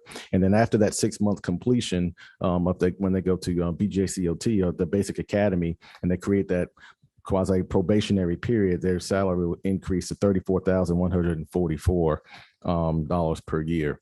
And that's for our JCO series. Our housekeepers and food service workers, you're coming in at a food service workers, and we don't contract out for food service. So they prepare the meals for breakfast, lunch, dinner, and snacks. My housekeepers are currently right around about $17,000, $18,000 per year for our housekeepers, and so as far as, and also our food service workers. I'm sorry, and the same thing for our housekeepers.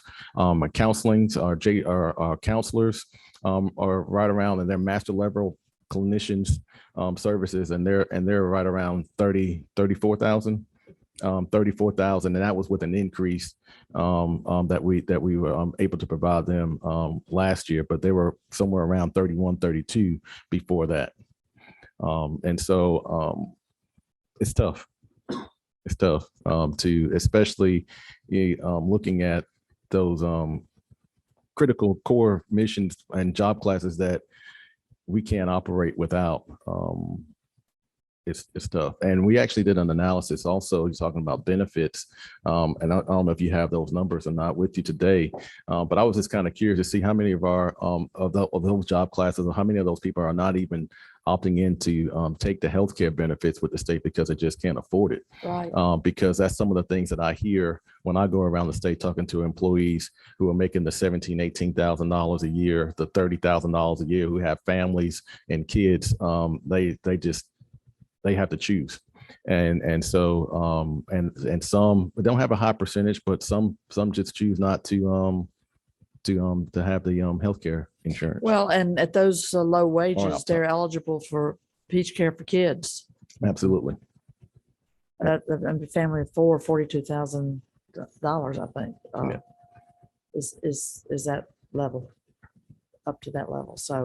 So we, and some of those levels are almost eligible for food stamps.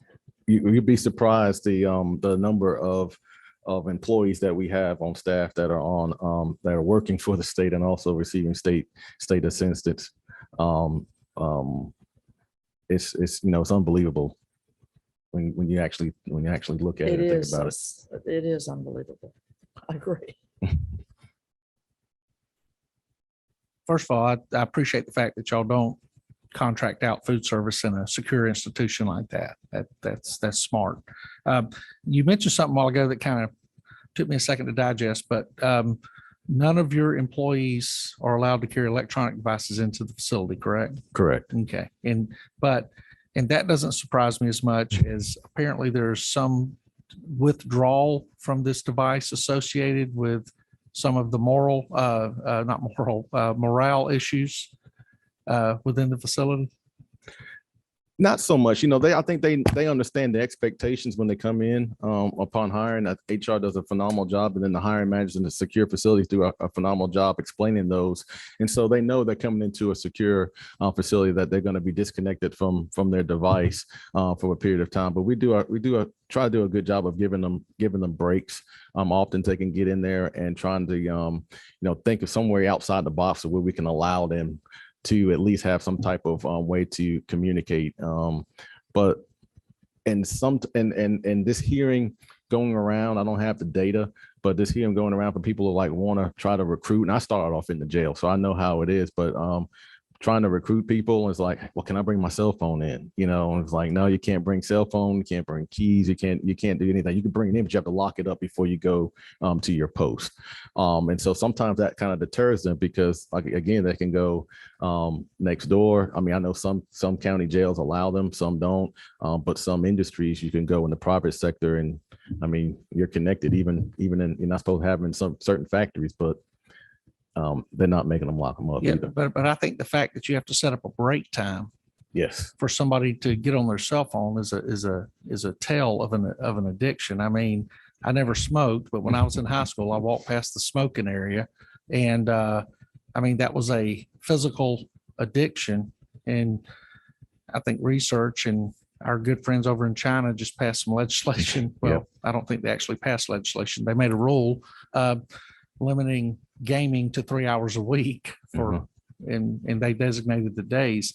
And I think that's a sign of it. And I don't think it's appreciated. My cell phone's in here with me today as a clock. And when I go to meetings, it stays in my truck because I sit in meetings and watch people look at their phones. And I think that's a legitimate problem that is not addressed when you're out there trying to recruit individuals. And I think you guys doing that, I mean, I think it's very forward thinking, but you've also exposed the reality of a problem that we have is we're trying to recruit from a generation that does not know what it's like to walk around without a computer in your pocket.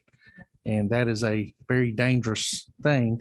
And you mentioned something on the screening. Now, we've had reports of prisons and jails where gang members and others have attempted to get inside through the HR process. And obviously y'all are vetting those out through your process. And thank you for doing that. I'm stunned by the 17,000 for food service workers. Support staff are usually the ones that are overlooked the most. And, it's the squeaky wheel theory. It's in reality. And I'm going to go to Aaron Cohen. I can tell you that. I'm going to reach out to you, Commissioner, and set up a time I can go there so I can thank, if nobody else, those people that are there making $17,000 in my community doing that job in that facility, which is a nice facility. But It is. I mean, if you got to be a juvenile and got to be incarcerated, it's not a bad spot. But I really appreciate bringing those problems to our attention. The workers' comp thing, I think, is something that needs to be addressed. And ERS directors very well engaged in the entire process. And like everything, if all the money was there, then we wouldn't have these problems. We wouldn't be here today.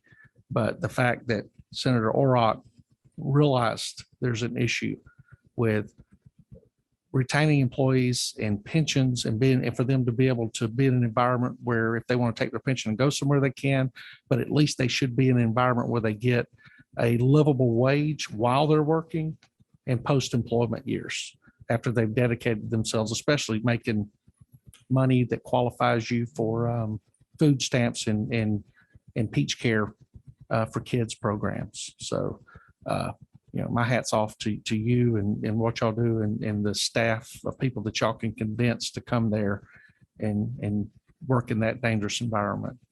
Does anybody else have any questions? I don't see any hands up on Zoom.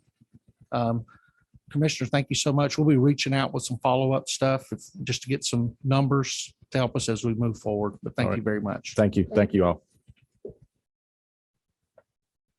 And if nobody on the committee has has any great heartburn, I'm gonna give everybody about 10 minutes to break, and then I'm gonna change the order a little bit. The next person, we're gonna bring ledge counsel up because two people I don't want to tick off are my wife and my attorney. So I'll get those folks to come up and talk to us a little bit.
on the committee know that they serve in a unique capacity here.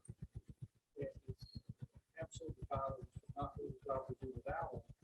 But a lot of times, while we appreciate the product they put out, we don't necessarily appreciate the individuals that put that product out, or we don't publicly say we do. And so I know they have some struggles that I've discovered through working with their office. And I would just like to give them the opportunity. Let's talk about legislative counsel from a legitimate HR competitive standpoint, the benefits, the fact that you guys are a full-time operation, yet during legislative session, a lot of times y'all lean heavy on part-time folks to do the job. And so, and with the pandemic layered on top of that, it really exposed how important you guys are. So if y'all would go ahead, we would greatly appreciate it. Thank you, Chairman, and good morning. Good morning, Chairman. Good morning, committee members. My name is Paul Higbee. I serve as Deputy Legislative Counsel with Office of Legislative Counsel, and my boss, Rick Ruskell, has asked me to say a few words about our office and the role that pensions play in recruitment. I believe everyone on this committee is familiar with what we do. We're essentially the in-house law firm for the General Assembly. Our office was established in 1959 by statute. We're a nonpartisan office. We draft every piece of legislation considered by the General Assembly with the exception of the Appropriations Act, and also a lot of legislation that never gets considered by the General Assembly. Our office consists of 13 currently, hopefully soon to be 14 attorneys, as well as a support staff that consists of editors, document specialists, and front office staff. All of our editors and document specialists have to have at least a college degree. Our editors need to have a college degree with a focus on writing, obviously, because they're reading everything we draft, editing it for a variety of things. Our attorneys have to have a bachelor's degree and then also a Juris Doctorate and have passed the bar. A few of our attorneys also have master's degrees on top of that. We recently had to fill 2 editors' positions, and certainly as we compete with the private sector, being able to offer ERS is a nice tool to have as we attempt to recruit. We also have filled 2 attorney positions in the past month and a half or so, and some legislation that passed through the General Assembly this past session, for which we are eternally grateful, allows the attorneys in our office to participate in the judicial retirement system, which is a more robust type of pension plan.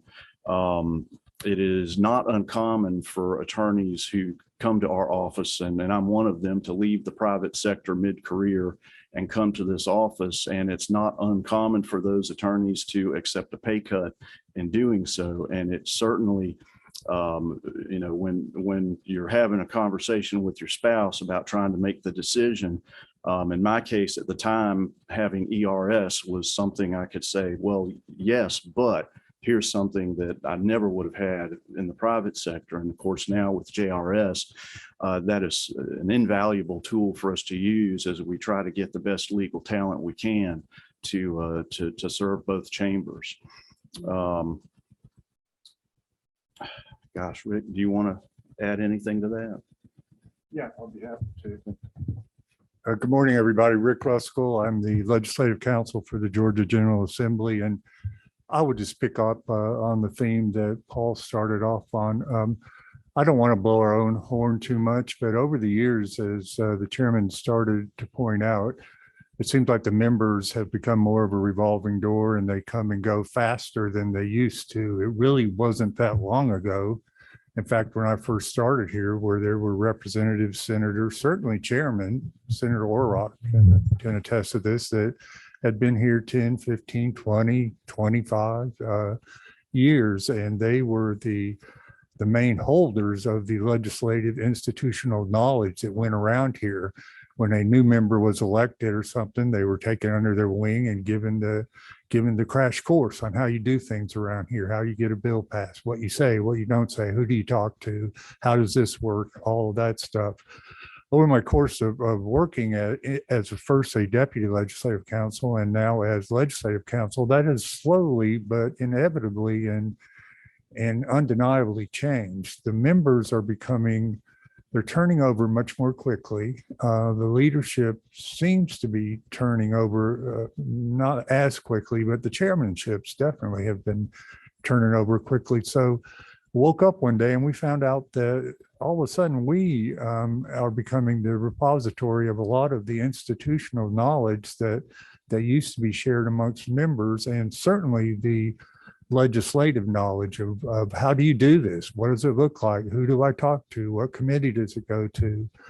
All of those things that I think used to be handled much more outside of our office in the caucus meetings, quite frankly, and things like that that now are things that we do. And we are happy to serve in that role. I think that's a really good and valuable role that we can serve in. But along with that role, I think it's important to recognize that the people that you deserve to have in that office deserve to be paid well, certainly. And certainly one of the attractions of government service, public service, if you will, when I first came on board was certainly the health insurance and how great that was for lower premiums that you get on the open market. And that was a wonderful thing. And then the second thing people always said was, well, if you come on board with us, and I remember Sewell Brumby telling me this, some of you remember Sewell, he was legislative counsel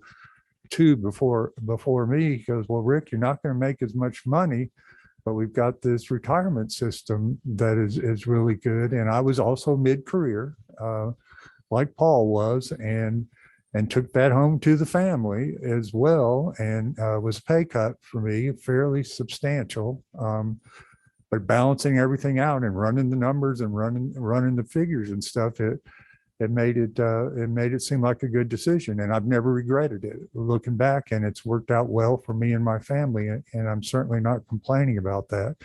The system that they got me into was JRS. Now this was 2012, almost 20 years ago. And at that time, for a brief window, OLC, Office of Legislative Counsel, was entitled to go into JRS. So I completely dumb luck, right? Looked into it, got into JRS, set about my way, and really wasn't even that cognizant of it or that appreciative of it. The next year, for reasons that I don't fully understand, but let's just say it involved politics, they took the OLC out of JRS participation. And so any attorneys hired after me, which is a considerable amount of them, had to go into the regular ERS system, which, was ERS and then hybrid ERS, and then whatever we call the new one, I call it the 401k system. So over time, I noticed a trend. When I first got to OLC, although I was not young age-wise, I was surrounded with lawyers that had been there. I think the one who had been there least amount of time, I was the new kid, right? Had been there like 12 years, okay? And then it went on up to 15 years, 18 years. These are not exact figures, but just to give you an idea. And, a couple were there when I got here, had been here 30 years. 35 years and stuff. And so I've become sort of the transition. I was the young, not chronologically, but experience in OLC wise one there. And I saw them one by one leave, and woke up one day and all of a sudden I was one of the senior attorneys. But the trend that I'd like to point out to you, and why we are very appreciative that we were allowed to get back into a defined benefit plan, the JRS system, is that those people had come to the General Assembly, dedicated their professional career to it, made a career out of it, and increased their value exponentially by staying with the Office of Legislative Counsel. Upon talking to them, not the only factor by far, but one of the major factors in that was that they were either under the old ERS system, which was much more beneficial to the employee, or they'd taken advantage while they had the opportunity to get into the JRS system. When that opportunity was removed, when we could no longer do that, first of all, the older people started to retire, which is a normal course of events, but the new people that we started bringing in are still in the process of bringing in, no longer, it's like other speakers that said, they no longer, without the hook, the allure, the attraction of the healthcare system, while I'm not complaining necessarily, was not what it once was.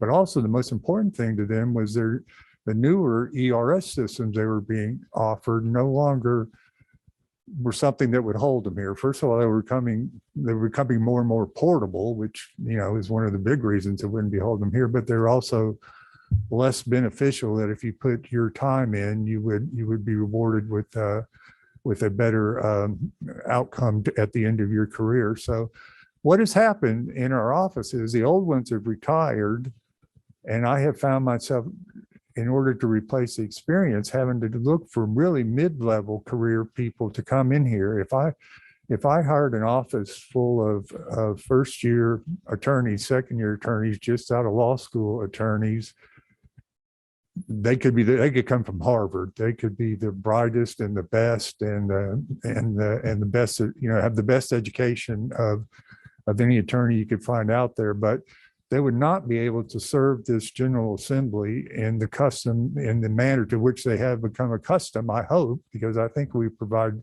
excellent service to it, because they just wouldn't have the experience. They wouldn't have the knowledge. Every time I lose an attorney with 20 years experience, 25 years, it's a lot of information walking out that door. And I can't replace that with a bill drafting manual, right? I mean, that's a start. And that is in fact where we start. But there are so many missing pieces that walk out the door that it's disheartening in some ways, but really what the General Assembly will end up with a lesser representations, if you will, certainly bill drafting skills, and the reputation of the General Assembly will suffer as we put bad legislation out there. I'm not talking about policy. I'm talking about just not well drafted, not well defined, unconstitutional, without any warning about it, whatever you may have. So in recent years, and I am happy with the way we have been treated through the appropriations process for the most part, but I am most happy with the fact that we were allowed to get back into the JRS system. I realize that we are never going to be compensated. I mean, we've done these surveys and things, and Senator Parent can back this up as well. I mean, within 5-mile radius of the Capitol, 15 miles at least, the average salary for a first-year associate in one of the silk stocking bigger law firms, the first-year salary is 2/3 at least, if not more, of what I pay an attorney who has been with me for 10 years at least. There's no salary comparison between that, but we sort of take that as part of our public service, et cetera. So you have to want to do this job to do this job. And if people are certainly just looking for the highest paying job they can get with their law degree, they're not going to come looking at the Office of Legislative Counsel. But what I have been able to do is increase the salary somewhat, while I really think increasing by providing a better benefit package, which really boils down to JRS. That is the greatest tool I have to keep and retain the attorneys that the General Assembly should have working for them. If I were to go out and, like I said, and hire first year, second year, 3 years out of law school kids, they could be very bright, they could be the best. And in 4 or 5 years, they'd probably be giving you better advice than I can. But it's what happens during that 4 and 5 years that really is where the rubber meets the road, and where we really are appreciative of the things that you guys have done for our office. So, we are public servants. The members are our clients, and we are like the in-house law firm for our clients. And with your support, we can continue to offer that great service that we always strive for. and solve problems as they come up and work together with everybody. So I will leave it at that. If there's anything else you've got, Paul. Just to Rick's point about how unique the work at our office is. I came on here almost 6 years ago with 18 years experience as an attorney, 17 of that in private practice. And I was here, it wasn't 2 weeks that I realized I am brand new here. I felt like a second or third year associate. And as I began to realize the magnitude of what I had to learn and how much I didn't know. So it really is a very highly specialized type of practice that we do. Thank you.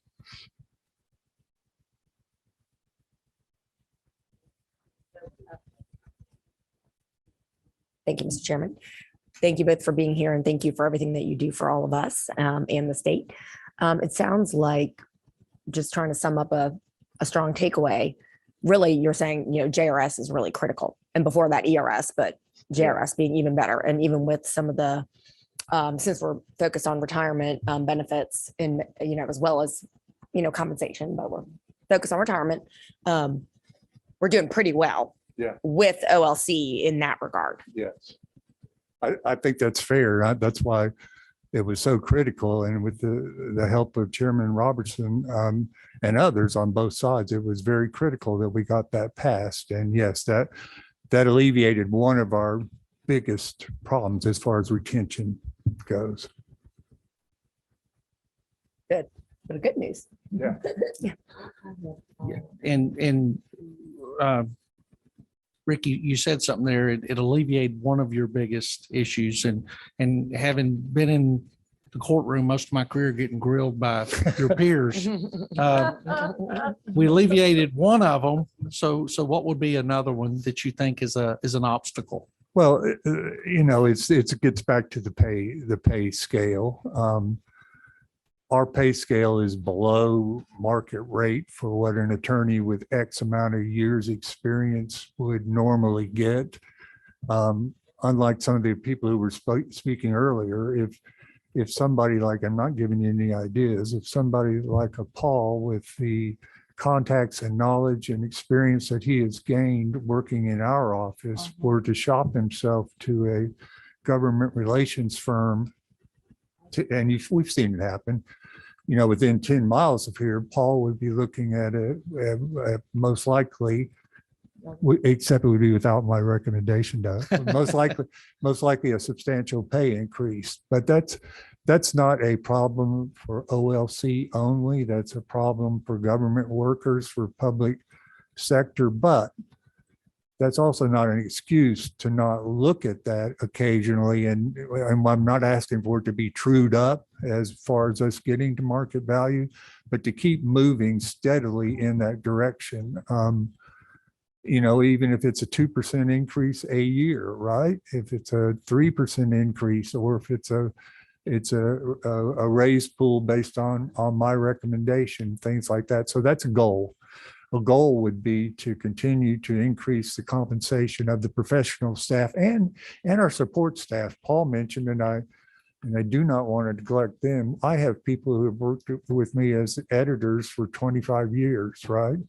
And they're not making as much as they should, and they have been more neglected than the attorneys in recent years. So it's just an overall evaluation of the pay scale would be beneficial for my office, and I think for other offices in the General Assembly. But then, of course, I could also say that applies to state government as well. So it's a big issue. But as far as what my problem is, and would keep morale high and people not looking around once they've gained that valuable experience, pay increases, a scale type of pay increase would be great.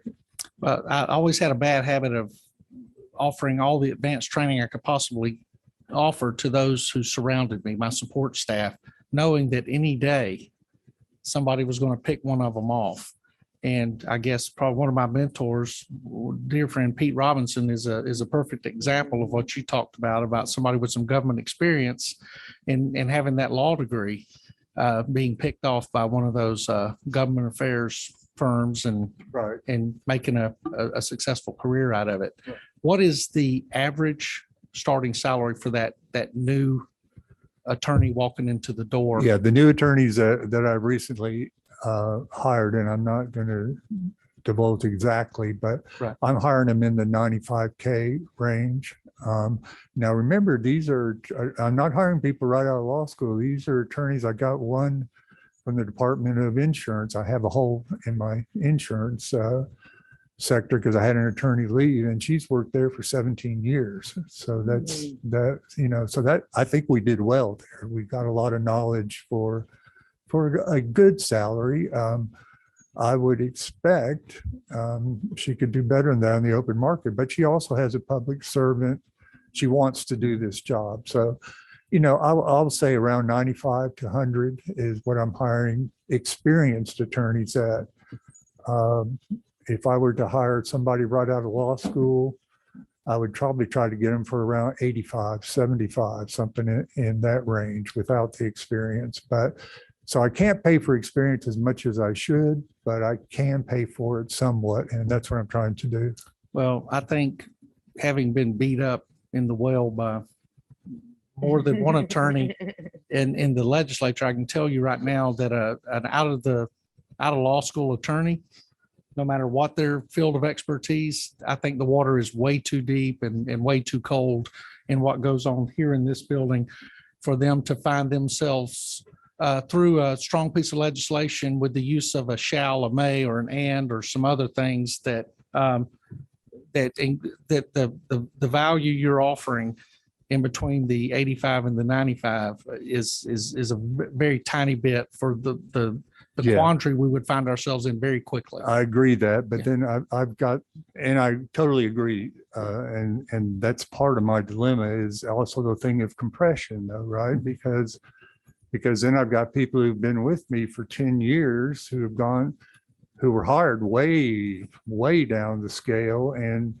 if I'm going to start bringing in the newer ones higher, then I've got to have some money available to bump the existing ones up, or, all our salaries, if I'm sure everybody here knows, they're on the web, right? They're a little bit out of time, but I'm not working with a bunch of dumb people, right? And they will check and get an idea of what's going on. So I've got a huge problem with compression as well. So it's Now, Rick, difficult. Go on the ahead. compression issue, are we talking about the compression within 14 attorneys?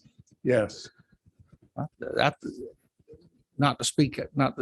to get ahead of myself, but I think that's an issue that we can discuss for looking at that. When we start looking at large numbers in compression, which you find in a lot of government, Yeah. where they overreact and try to bring in a lot of new people at a higher rate and create the problem that you just described, Yeah. where you have supervisors making less than subordinates.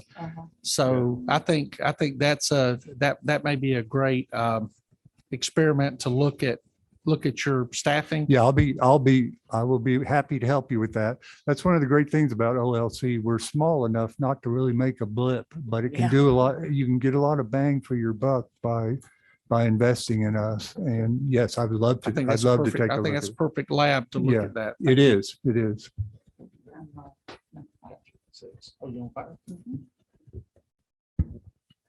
Thank you, Mr. Chair. Good to have you with us today, and you're illuminating a lot of vital issues that we are confronting.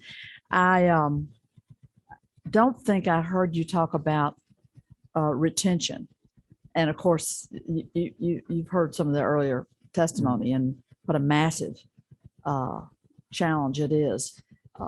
That plays out differently in your staff or not? What's going on with retention? Well, I think when I was talking earlier about helping solve one of our problems, I think we made a major step, Senator, when we got the JRS plan. I believe I'm at a unique spot. I was the young guy when all the older ones who'd been here 25, 30 years and stuff retired. All of a sudden I became the older one, but I've got an office now of people with much less experience who are at that spot where they're not far away from them to sit down and say, am I going to do this for the rest of my life? Or am I going to try to find something else because this is not working out for me? We have had over the past 2 years, 3 attorneys leave for that very reason. Not that they didn't like the job, but they felt like they weren't making enough money. And they looked around and saw outside that they could make a lot more quickly. So the missing ingredient to me there, and what I think helped keep the prior generation of attorneys in that office for 20, 25 years, was not only that they liked their job, but that they had a very good defined benefit retirement plan that they could justify making less. So we went through this curious time where we were hiring these new attorneys to replace these more experienced ones, where they also were not in a good retirement plan. So I lost 2 or 3 that way. And, you know, I think I said this earlier, it takes 4 or 5 years working in my office where I can really turn them loose. Yeah. And deal with you guys on a one-to-one basis, right? Where I don't feel like they're going to get eaten alive or make terrible mistakes, right? So every time I lose somebody, that's a blow to us because we've got to start over. I've got to put my more experienced people training them, which takes them off the front line type of thing. So retention, I think, was about to be a major problem. It's one of the reasons I pushed so hard to get that JRS bill passed 2 years ago, which thankfully is what you guys did. And I don't see, I mean, who knows, right? But I think we're in a good spot now that I can be competitive because I've got the better retirement plan than the private employers who might be looking to take some of my people or offer them jobs. So. I think that answer right there goes a long way in proving Senator Orrock's point when she made the recommendation for a study committee, was the fact that retirement matters. And a good, strong retirement system, it impacts recruitment, it impacts retention. And those of us who spent our careers in public service, like you said, I appreciated the fact early on that a lot of my peers, a lot of my friends I grew up with made a lot more money than I did. Yeah. But further today, yes, as I see them, I realize they're still out there jobbing hard, and I'm hanging out with this crew. There you go. There you go. On a pension. Yeah. Making I don't know what I did wrong. Detention, food service worker makes. Right. Yeah. that was my plan too, but I'm still here, Senator. I don't know what happened there. Well, I told my mother I was going to do it for a year and then move on. And I think I may have accidentally misled her. But any more questions for, yes, go ahead. Yes, sir. Greg, you on 3? Yes, sir.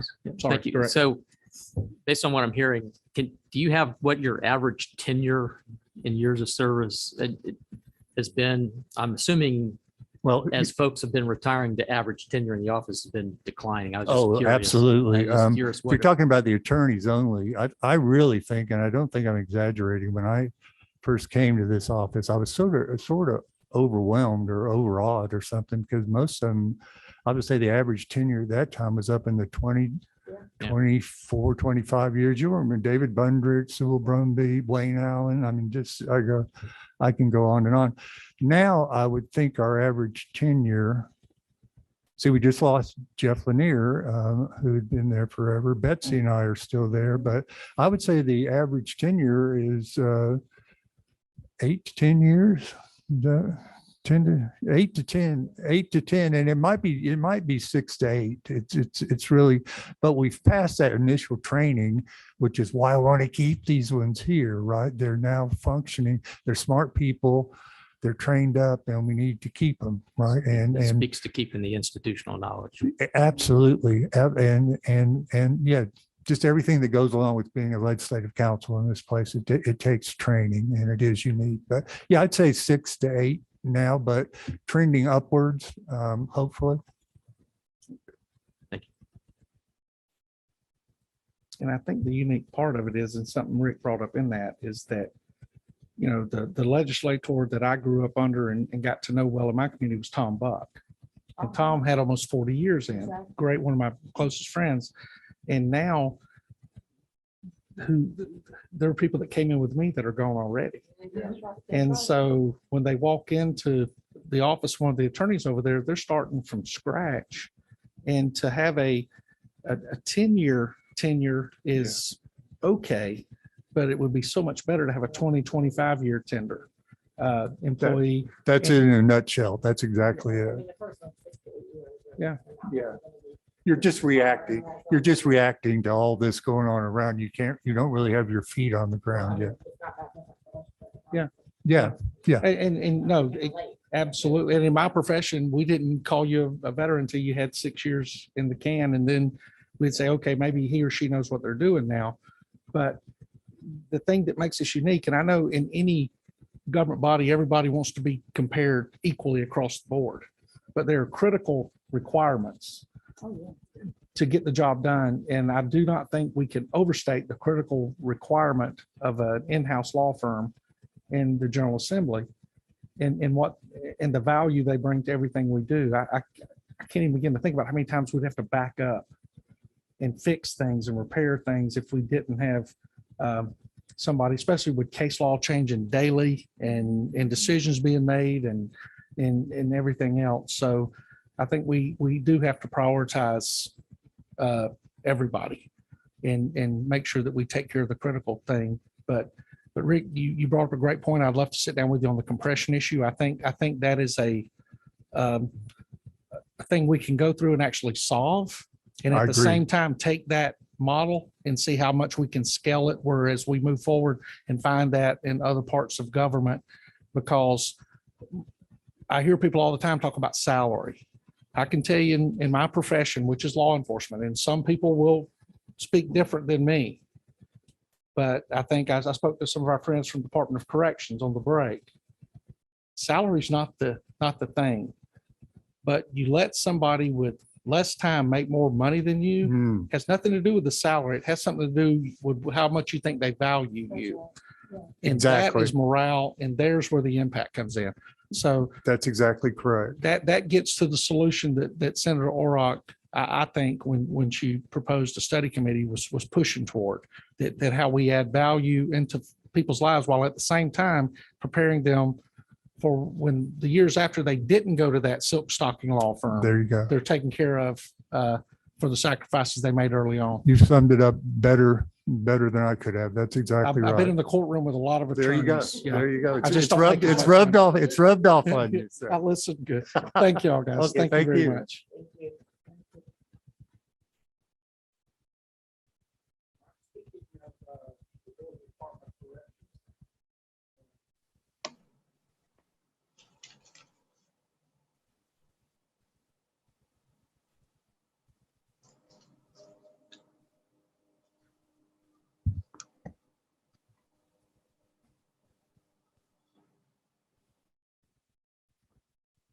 Thank you, Mr. Chairman. My name is Rob Throw. I'm with the Georgia Department of Corrections. With me today, I've got Betsy Thomas. She's our Human Resources Director for the Georgia Department of Corrections. And I've got Jimmy DeSantis. He's our Human Resources Operations Manager with a specialty in retirement. Betsy has some facts and figures for you, and she'll run through them real quick, and we'll open it up for discussion. If we don't have any of the answers you're looking for today, we'll be happy to circle back up with you. But I'll turn over to Betsy at this time. Good morning, Chairman. Thank you, committee members and chairman, for the opportunity to be here this morning. As you know, Georgia Department of Corrections is the largest law enforcement agency in the state of Georgia. We do have almost 11,000 employees in our charge. Oh, okay, no problem.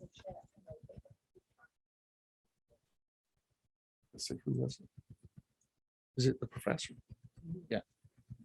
Professor, did you have a question? I had a comment for the last presenters, and I just thought we can talk offline if it's easiest. Well, if you want to go ahead and present the question, I think some of us may know it, and I think we have a couple of people in the room that are intimately related to that agency. Oh, okay. Yeah, no, I was just going to mention that salary compression is something that we deal with in academia a lot, and I think our deans or our president has like just a pool of money so that you don't necessarily get everyone up to the starting salary, but you get people with outside opportunities that sort of a merit-based sort of increase to get them made whole. And then they were talking a lot about the discount between private practice and this. And I just was curious how that compared. Certainly this is not unique to other OLCs in other states, and how that discount compared to other states. Because if it is below what other comparable states discount is, then that provides a stronger support for an increase in the salary scale. And that's a great point. What we'll do is I'll reach over into there and we will get a comparison of the other assemblies around the country and put that together so that we can have it at the next meeting and get that to you. Senator O'Rourke. You said great question. I thought you said you had a question for it. Yeah. That's a great question. We'll get that. And I apologize for being late on that. It's my fault for being on Zoom, but thank you. Okay. So as I was saying, as you know, the Department of Corrections is the largest law enforcement agency in Georgia. We have roughly 11,000 employees, and of those 11,000, we have almost 6,000 correctional officers. Those are the men and women that work on the ground, boots on the ground, behind our facilities, behind those closed gates daily with us. We have 34 facilities throughout the state that are major facilities where we house all of these inmates. And our mission, of course, is to protect the public. And we do that by developing professional staff and effective offender management. So I'm here today to talk about our staff members because that is where my heart lies, is with our staff members, making sure that we can do everything that we can do to help retain them. I believe you've heard from every agency here, retention is an issue, and that is our number one issue. While we do have staffing challenges through recruitment, our main goal is to retain the ones that we do recruit. We have hired over 3,700 staff members since 2019, just in the correctional officer job category, and we have 1,200 of those remaining, of those same staff members. So as you can see, our turnover rates far outweigh our vacancy rates.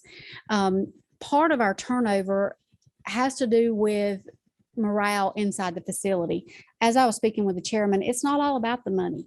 Of course, we do need pay raises to assist our employees and their families to help them in this time of need.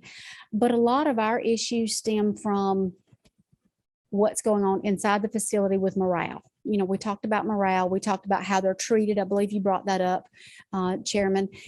It's a lot of times how someone feels when they go to work. And you mentioned, they don't leave a work, they leave a supervisor. Okay, they fire their supervisor a lot faster. So some things that we've done, we have developed a strategic recruitment plan. And in that plan, I would like to go over with you some of our goals of that plan. Each facility that we have has developed their own strategic recruitment plan.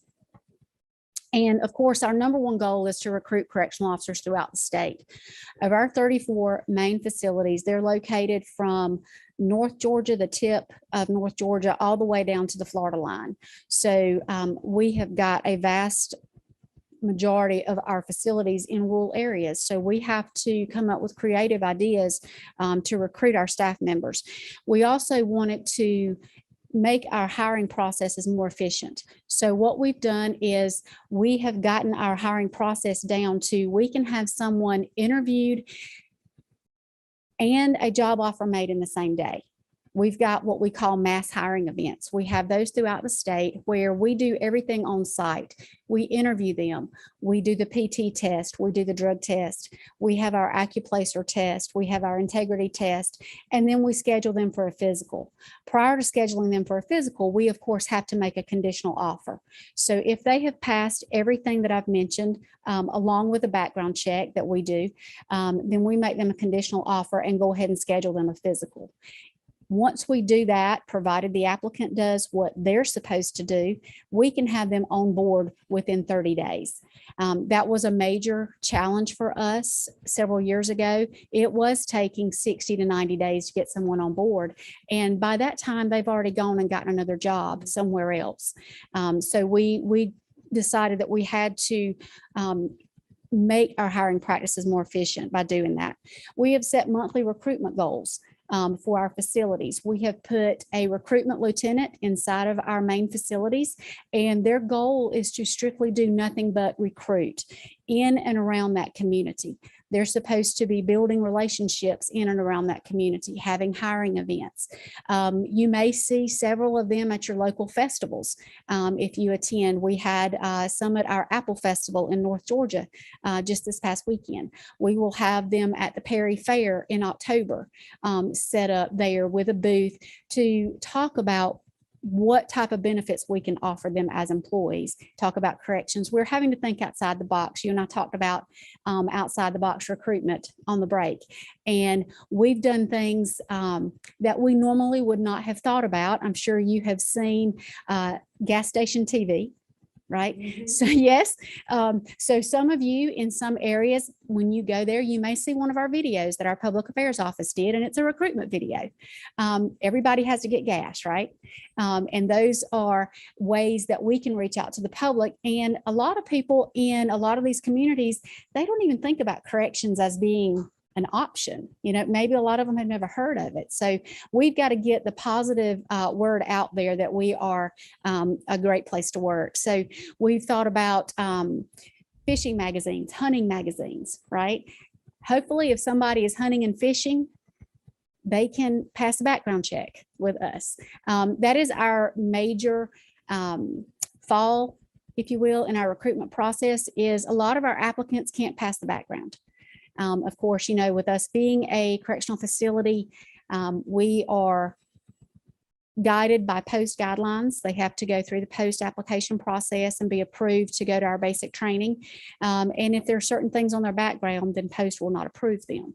So the majority of our applicants that do not go through the hiring process fail because of either background issues or because they had a poor interview or they just didn't show for their interview.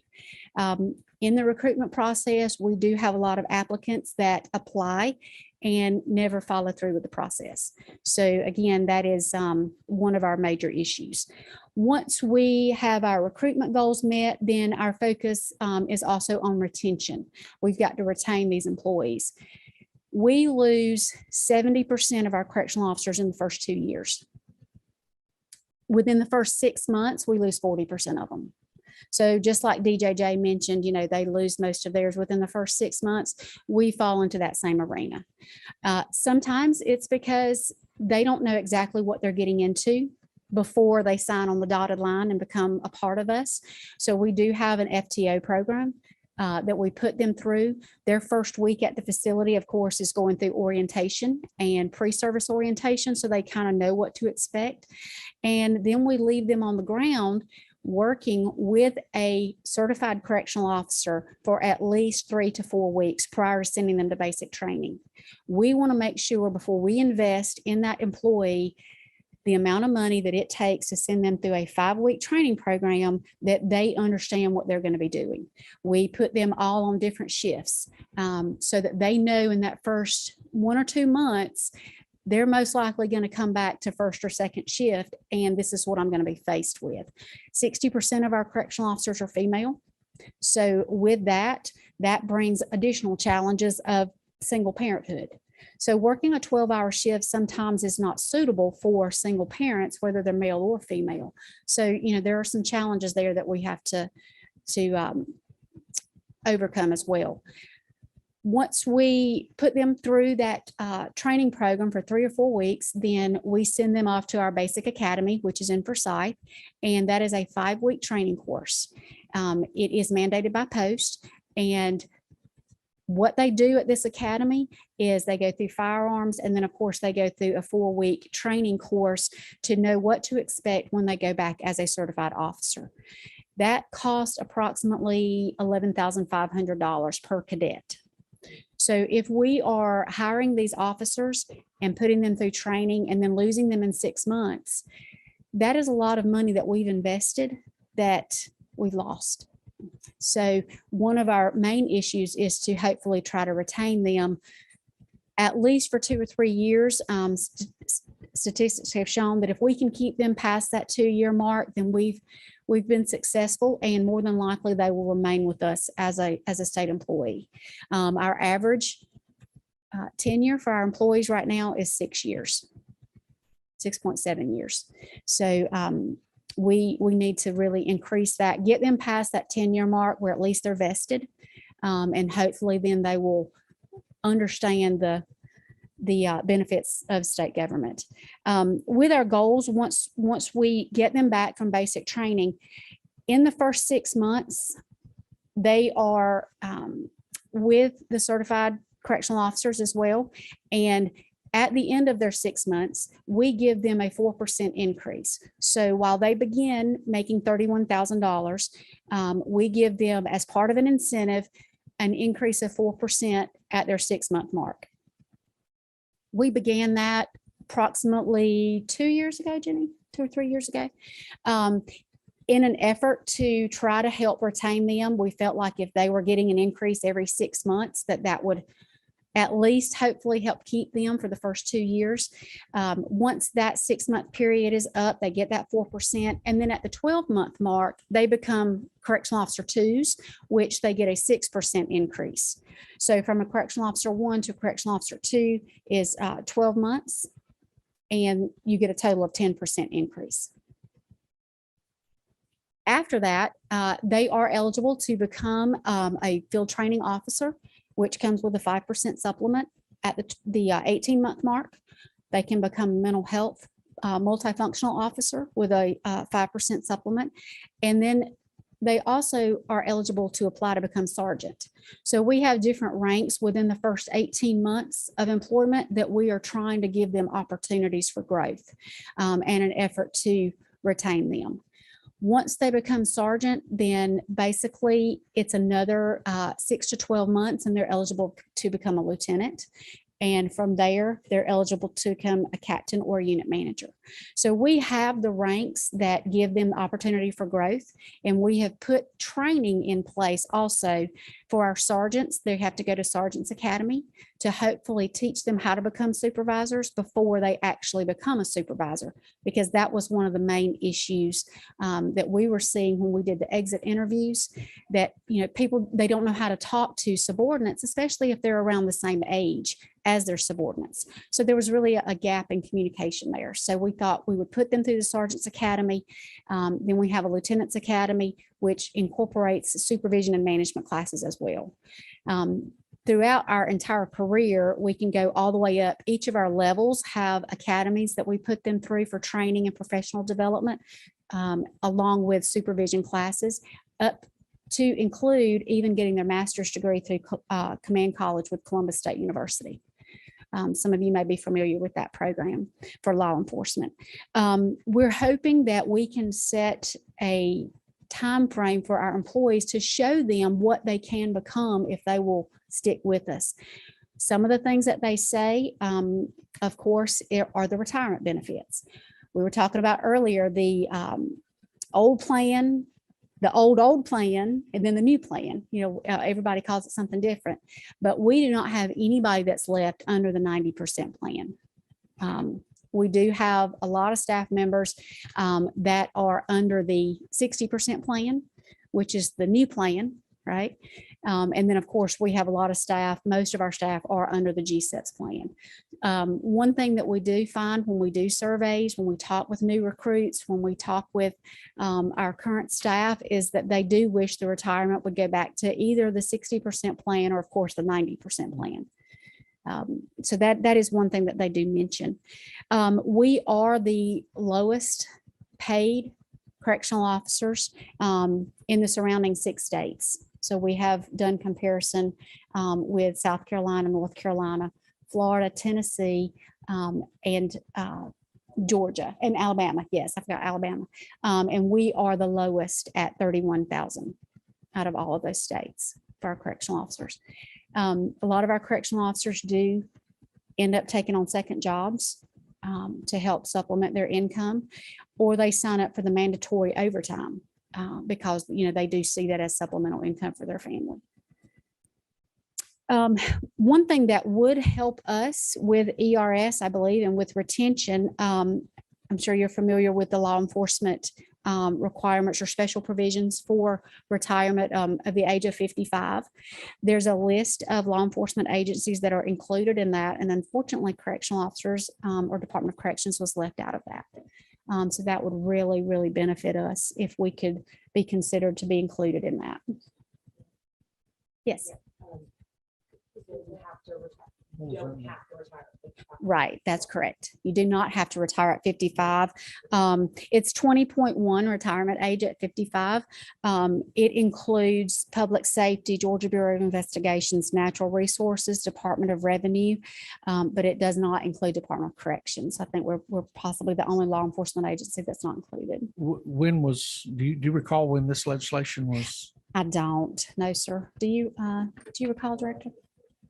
Right. It's was there- been years. And I guess my fallback to that is at the time this was done, you recall if corrections was part of the fiscal note? Okay. So that's Yeah. something we could look back. So that's something if that would really help us. Also in that same law enforcement benefit section, there's 20.02 injury in the line of death. While it does say Department of Corrections probation officers, it does not include our correctional officers. And then probation officers are no longer with Department of Corrections. They're with Department of Community Supervision now. So if we, could possibly look at that. Yes, ma'am.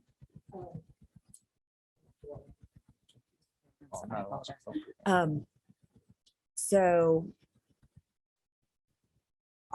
is juvenile justice, those things that you just said are Right. they in those things? Well, or no, I not?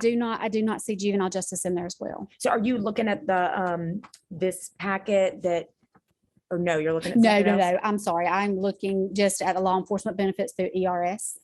Oh, could we possibly get a? I Sure, don't believe I have a copy of that. absolutely, That might yes. be useful to have. Okay, and Absolutely. I was just curious as well about, Yes, juvenile justice, yes, yeah, juvenile as well. justice is not listed as well. So yes, they and were. so they also probably don't have I don't think I heard They them on don't. the 55 either. No, they don't. They're not listed. But on here. with DNR, for example, that would only be for their officers. Yes, it says not for conservation everyone. ranger. Okay, Right. Yes. okay, okay. So if you include Department of Corrections, it would also probably only be for our sworn staff, Makes which are sense. correctional officers, our investigators, our wardens, deputy wardens.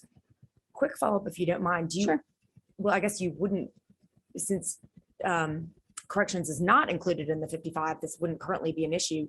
Could you envision a scenario where I can see with retirement and retention, that's useful to 55? Right. But could it ever be an impediment, or do folks could stay if they wanted to? You said it Yeah, would be they could stay. mandatory. I don't believe it's mandatory in here. I Oh, believe it's okay. just a benefit. I see. Okay, Yes, I believe okay, it's that's just a important benefit. clarification. And a lot of our wardens and deputy wardens and correctional officers do stay, of course, past 55 right now. Our average hire age right now is 30. So if they went to 55, that would give them 25 years of service. So they would probably stay longer. But our average age right now is 30 that we're hiring in at, which And what you're looking at is a formula, right? 55 plus so many years of service. is 10 years of service Is for 55 and 10. 55 and 10. And then there's just no return on investment if you stay after 55 in a lot of those type scenarios. I guess it would, yes, or just depend on what the retirement Right. plan They they're would, they under would, would they be. would peak out. And I think the primary reason is that, who wants a 70-year-old correctional officer in charge of a bunch of dangerous. Funny you should mention that. Yeah, well, but really quick, I want to clarify something that, a question that was asked. Now, you have state certified correctional officers. Yes. Post-certified correctional. officers Post-certified correctional Through officers. through your academy there at TIFT. Yes, which Okay. is overseen by GIPSTIC through Right. their certification process. Okay, and you have peace officers, Yes, we do have peace officers through our investigators. which are different set of correctional officers, if Credentials. you will. Yes. Uh, Well, and- they go through Mandate Academy as well as GBI Academy. They have arrest powers where our correctional officers do not. Right, and I guess and I think y'all's lingo is you have gun toters and non-gun toters, right? So. You could say that, yes. sir. Yeah, so what percentage of your 6,000 are peace officers certified and what percentage are CO only certified. Right, only certified COs. So our COs are 5,000 of those 6,500. So those 6,500 could include wardens, deputy wardens who do not tote a gun on a regular basis, but are certified to tote a gun, just like a correctional officer. Right. And then our staff through our OPS division, which is our Office of Professional Standards, those are basically our gun toters. Those give us about 200 to 300 employees. Okay, so you have 5,000 peace officers, or I'm sorry, 5,000 correctional. 5,900 correctional officers, yes. 5,900. 5,900 correctional officers, and then And how many- 6,500. How many peace officers? 1,500? So if we, Or, excuse no, me, our peace 1,000? officers would be 500, we would probably be about 300. Okay, so where's the, maybe, maybe my Harris County math's failing me.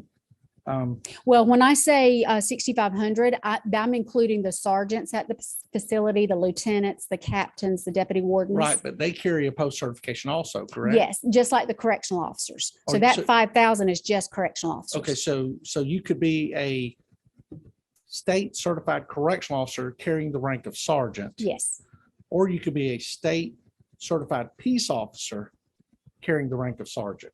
you could be, depending on what division from, they may have become an Based on investigator assignment or came and- back to it and be a sergeant inside the facility. Is it possible to get a breakdown of Absolutely. what those are? Absolutely. And I do want to remind y'all, and I said this earlier, for people that do not know, the Georgia Department of Correction puts out a monthly report, an inmate statistical report that is probably the most comprehensive report put out by any agency in the state of Georgia, which, and as I mentioned, this thing is so detailed that I went back to my pastor and told him that too many inmates are claiming to be Baptists that are currently incarcerated in Georgia state prisons. It's a disproportionate amount, but and a disproportionate amount of Baptists, Mr. Chairman? it is. I'm going to stay away from that and- one. Yeah, and I happen to be one.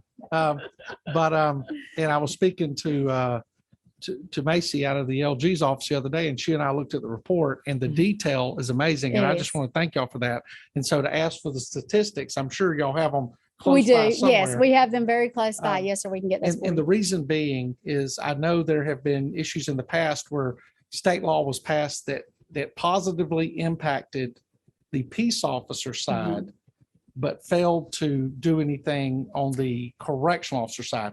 So I just want to make sure that when we do this, as we're going through looking at things, that we're comparing everything for Yes, everybody. absolutely. Yeah. And when you're speaking about the peace officers, are you speaking about peace officers annuity and benefit No, specifically? Okay, no, the post certification, peace officers, the post certification for a peace officer I got you. Okay, is allows the arrest powers. yes, The post certification for a correctional officer does not Does allow not. the You're right. arrest powers you're correct. other than almost a civil type arrest on the campus On where our, they're on our on the grounds. property. Yes, sir, on Correct. our property. So I just, That's correct. yeah, just Yes, want so to we'll make get sure those that- numbers for you. Yeah, thank you. We will. Yes, sir. We sure will. I believe we talked about our recruiting efforts. We are having hiring events weekly and monthly. For the month of August, we had 204 throughout the state. And we also had our highest number of new hires in August that we have had in quite some time during the pandemic at 150 correctional officers, which takes us back to pre-pandemic numbers. So we're hoping to see that trend again in September as well. So how many slots are you funded for by the Georgia General Assembly? 10,000, hold on just a moment, let me see that number. 10,877.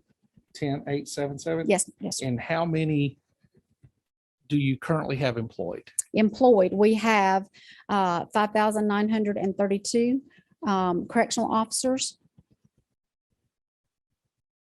No, that's our slots. We have, where's my I numbers? guess my question is how many? You want to know how funded- many vacancies I we want to know have? how many funded vacancies do you have available? Yes, do we have available? All right, let me find those numbers.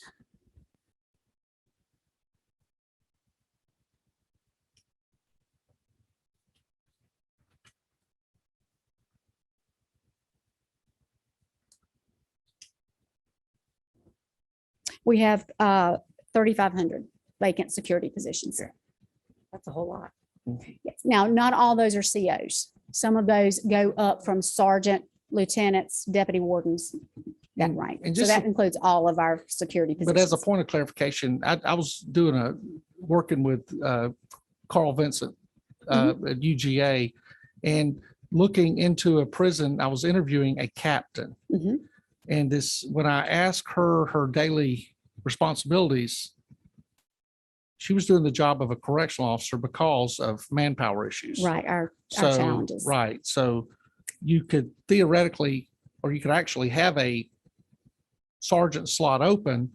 And if somebody moved into that sergeant slot, basically their duties, because of shortages, would not change much other That's than they correct. would have the supervisory responsibilities Additional added on supervisors. top of that. That's Is correct. that correct? We do have sergeants and lieutenants and even up to captains that depending on how many officers show up for shift, they have to work doubles or work extra shifts to cover the posts that have to be covered. And something Senator Orrock mentioned a while ago, back here when we were talking, you're talking about 12-hour shifts. Yes.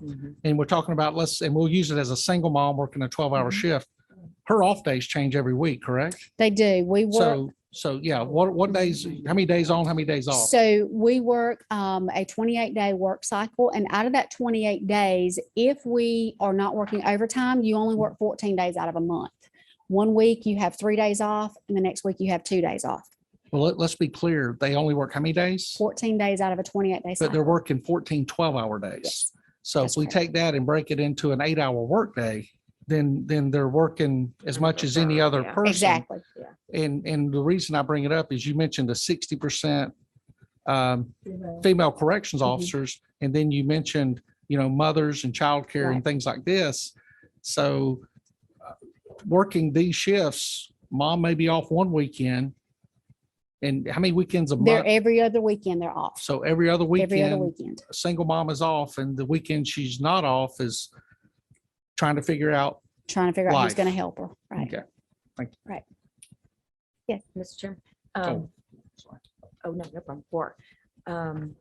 So would you say right now we're pretty severely challenged with We do have understaffing in our- staffing challenges. Yes, we do.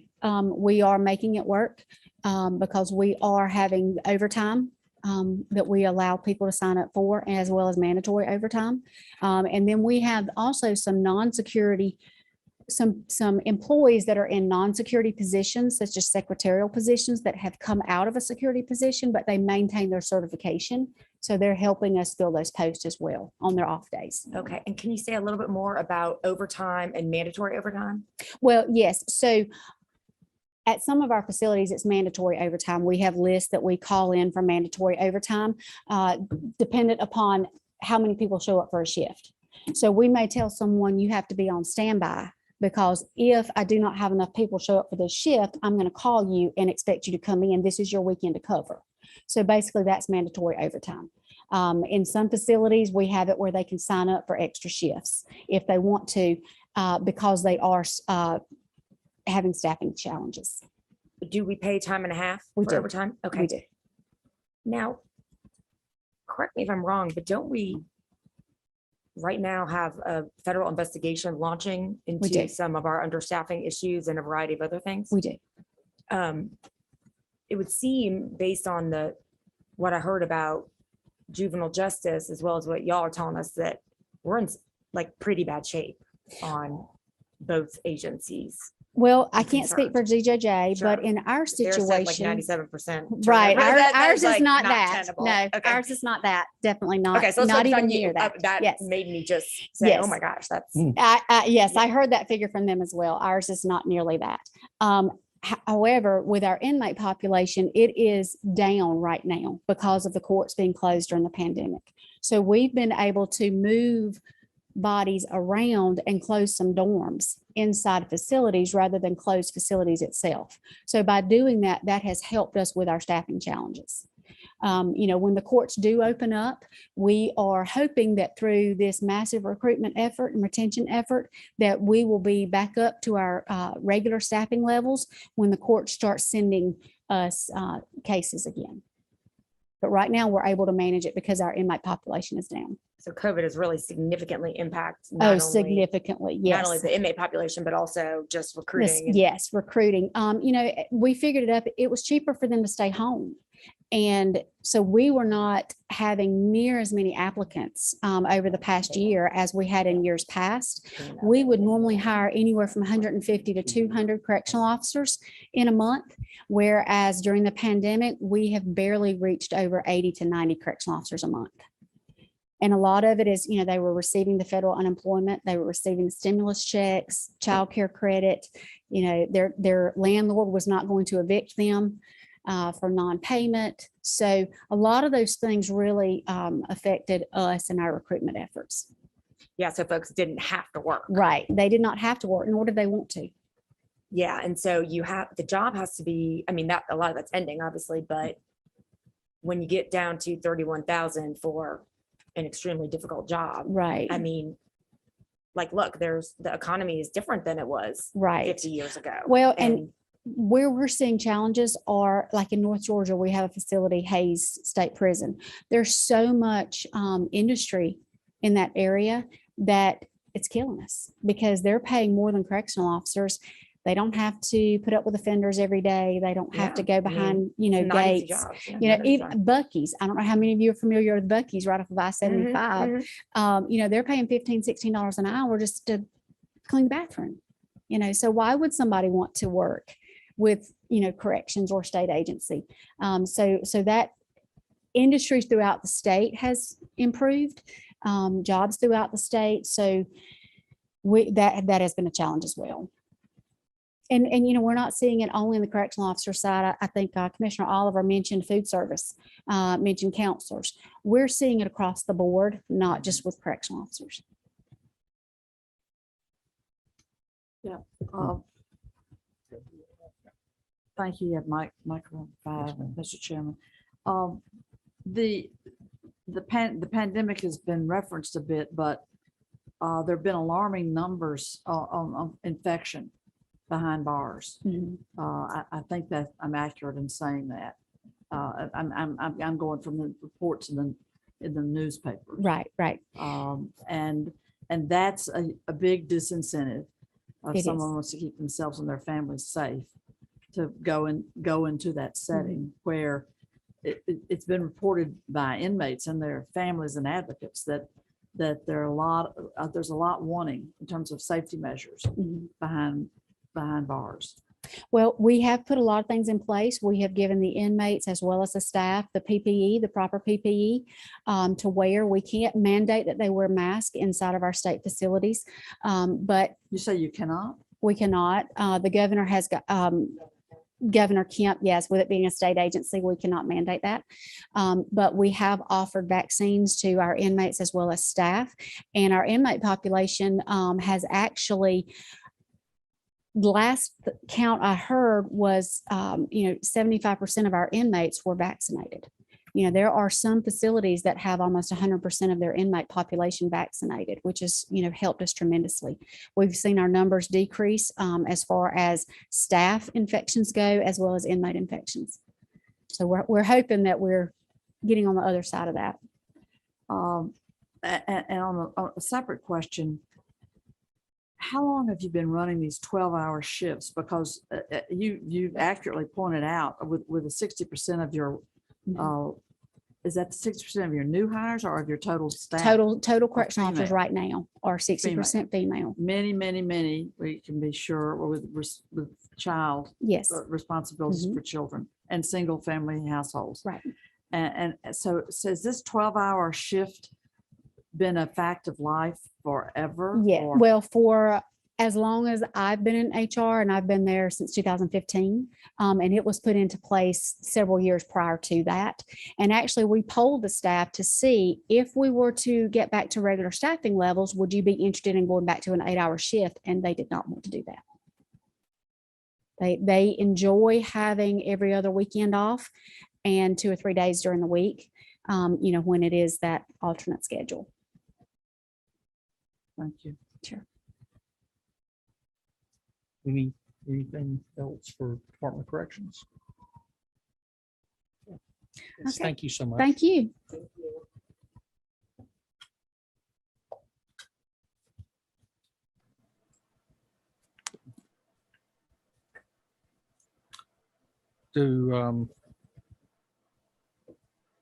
Do we have anybody here from the, let's see, I think I see Department of Education on Zoom? Okay. Yeah, you need to unmute.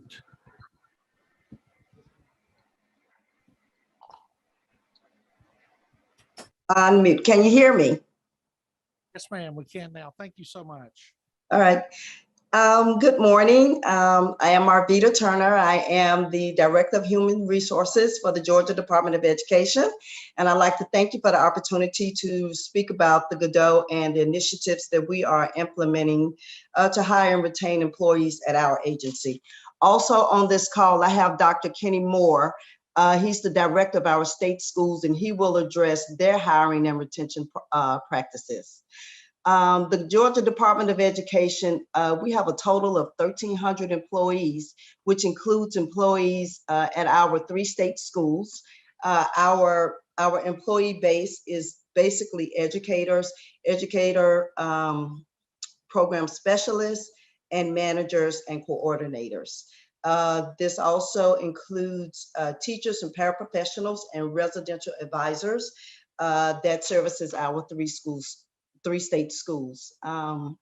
We currently have employees both in the ERS and TRS system. Our educators are TRS, which helps us when we are recruiting. Recruitment, currently the Godot has a total of 25 vacancies. The turnover rate for FY21 for our agency was 11.5%, whereas the national rate was 22%. The average career for a Godot employee is about 8 years. The majority of our current vacancies are due to new positions that have been established through funding for the Coronavirus Aid, Relief, and Economic Security Act, and also for the American Rescue Plan, which services education sectors. In our most recent hiring cycle, we conducted 165 interviews for 26 available positions. This is an increase of 27% in applications from this time last year. We are attributing this increase to the implementation of the model that we've gone to with our workers, which we will discuss shortly. Again, as I said, we have 25 vacancies that's within our central office. Some of those positions are posted, some have been taken down, but haven't been filled at the moment. One of our challenges with hiring is definitely the time that it takes to bring someone on. It could be anywhere from 30 days to 60 days. And as someone mentioned earlier, the person could have gone on and found another job in that respect. So what we are doing is we are looking at that and a way to streamline that particular process for us.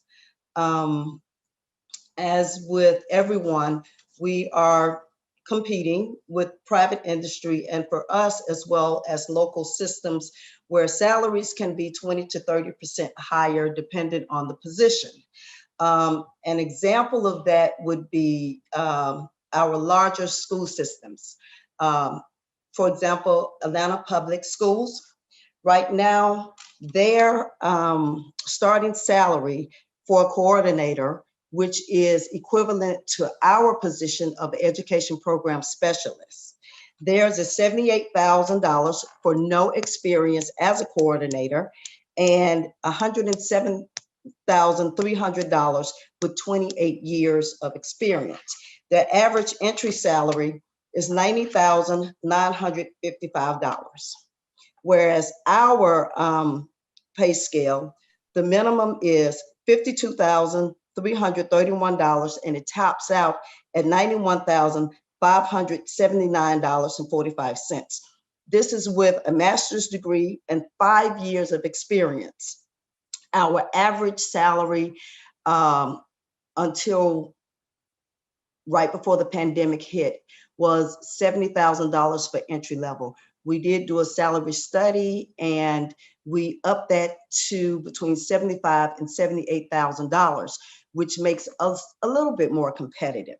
However, I think the position that we're sitting in right now is kind of unique because we are dealing with the pandemic and we're dealing with teachers who want to leave the classroom.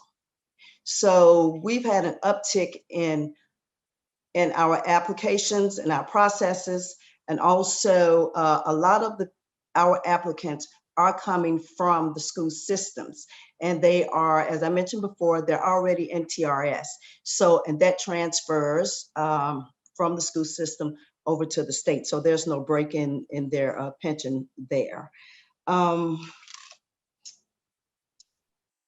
We also, the average age of our applicants, our new hires, is between 40 and 45. And this is due to us hiring seasoned educators that are coming from the school system. Drawback from that is that when they come from the school system, they will come and they will take a job with us and they will get their central office or their administrative experience. And then they will return to the school system after 5 to 7 years, where they are able to, of course, make 20 to 30 to 40% more money. It just depends on what their position is. So as I said, you know, our uptick, I think, is due to the business model that we've implemented. Of course, we all went home for the pandemic, and we decided, leadership at the Godot, that we would make that status permanent. And once we did that, it increased our application pool because we not only have educators from inside of Georgia, but from our surrounding states, Alabama, Mississippi, Florida, Georgia, Tennessee. So that's been a positive for us. But we're also looking to grow our base from within and implementing an internship program, because we need to get fresh ideas for education and to be able to influence our school systems. A lot of our people, they are retired already. So they come to the Godot and they get into the ERS system where they're already drawing their pension from TRS. They're in ERS, they're getting the salary. So that's a positive for them. It's a positive for us as well. We're just really working hard to try and ensure that we do retain these employees, because they are good employees and they are seasoned employees. We do not, with our remote working, our challenges are coming, and how do we keep these employees engaged? Because a lot of our employees had never worked remotely, and certainly not 100% of the time, maybe a day here or a day there. So our challenges definitely is not so much as in hiring, because we have an overload right now of applications of teachers trying to get out of the classroom and to come to an environment where they can work 100% remotely. Now, a lot of our specialists, when the schools open back up, they do have to visit the schools. But of course, they're following the local school system protocols for COVID. But that still gives them the flexibility that they would need to work. Our productivity for our employees has increased substantially. The deliverables are there. Again, we're challenged with trying to monitor them, trying to make sure that they stay engaged, which really calls for my benefits person to ensure that they are offered EAP. I have seen an uptick in our FMLA cases because of the stress and the transition to over to working remotely. But overall, it's a successful program. And I understand that other agencies such as corrections wouldn't be able to do that. As I said earlier, we are in a unique situation over here in education. And it is challenging at times, but our technology and IT department has implemented platforms and programs and training to ensure that everyone can stay engaged and everyone can just do their job to the best of their performance. At this point, I'll turn it over to Dr. Moore, and he will talk more about our state schools. Good morning. Can everyone hear me? Yes. Okay, perfect. Thank you, Ms. Turner. I appreciate everyone giving me the opportunity to speak with you all today. And I'm sorry I'm not on camera. I'm actually in transit to one of our state schools. So that's why you can't see me. But I appreciate the chance to get to talk to you about the state schools. And what I've enjoyed listening to the folks that have presented already, that what they're saying holds true for the state schools as well regarding recruitment and retention. I think at this point, you all are probably drawing common themes amongst the agencies. And like Ms. Turner said, we do have some strong advantages over some of the things that I've heard today, but I'm gonna speak to you specifically about our 3 state schools for deaf and blind kids. So we have 3 of them. The first one is the Atlanta Area School for the Deaf. That's a day program that's in Clarkston. That's not too far from where we are at the agency, DOE. We have the Georgia Academy for the Blind. That's located in Macon. It has a residential component. And we have the Georgia School for the Deaf in Cave Spring that also has a residential component. And if you're not familiar with our schools, the Georgia Academy for the Blind and the Georgia School for the Deaf, they were created by the General Assembly before the Civil War. So we have a long history, a proud history of those schools, and we're very grateful for the work that we get to do with these particular kids.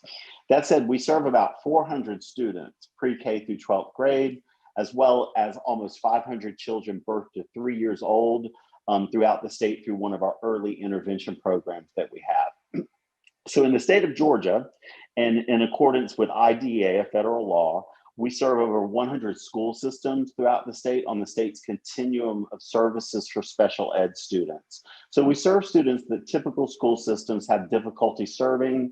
They might not have, say, a deaf or hard of hearing teacher, or someone that has experience teaching students with a visual impairment. And through the IEP process, a student might get placed at one of our schools. So staffing wise, we have about 350 employees, and then we have over 200 contractors that go out into homes and work with families and students. And I was listening to my colleague at DJJ about the number of days staff people work. Our staff actually work 200 days versus in a typical school system, they would work 190. So that offers a little bit of a higher competitive salary rate than probably some of my colleagues in typical school systems. For recruitment and retention, and that's why I'm so happy to hear what others are saying, we're relying a lot on the CARES Act funds that I was able to receive for our state schools. We're offering teachers, new teachers, a $2,000 incentive if they're hired. And that might be something that some of our colleagues that are on this call from other agencies might want to reach out to me or Ms. Turner to talk about of how we were able to get that in place. We're also looking at using CARES Act funds to provide retention incentives for other people beyond teachers. And there are lots of school systems in Georgia that are relying on CARES Act funds to offer additional incentives to staff. So that's been a great thing for us. In addition to that, we're working with the regional education service agencies. We call them RESAs in Georgia. They're throughout the state. We're creating a pipeline for leadership for current staff so we can build internal capacity for leadership. And the cost for participating in that is about $6,000 per person. So again, we're looking at CARES Act funds, and we're going to pay about half of that, so we can sort of build bench capacity and sort of motivate people who are interested in a career in school leadership. And I can hear from some of my colleagues on the call, you know, sometimes making education, teachers, leaders it's not as attractive when you hear things in the news and things like that. So we want to make it a very positive experience, a growth opportunity for people to advance. And so we're excited about that. I wanted to talk about the turnover rate, as Ms. Turner said. It's pretty consistent for our 3 state schools. Staff typically, as some of the others have even said, they're retiring, they're going back to school for higher ed programs, they're getting married and perhaps moving, or they're accepting a job offer or want to from another organization.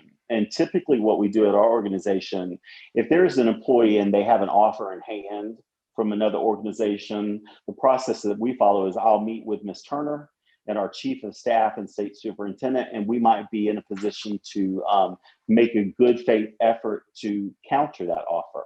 And oftentimes that is very effective of retaining people. So in addition to that, we were looking at recruitment. So what we typically do, and a lot of school systems do this, you'll get invited to job fairs. And it's usually in the spring, right before students graduate college.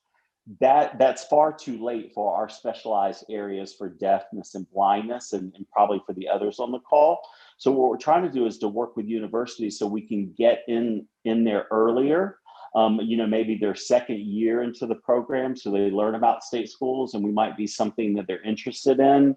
Where we have difficulty, unlike typical school systems, I've heard a number of people on the call today mention being at-will employees.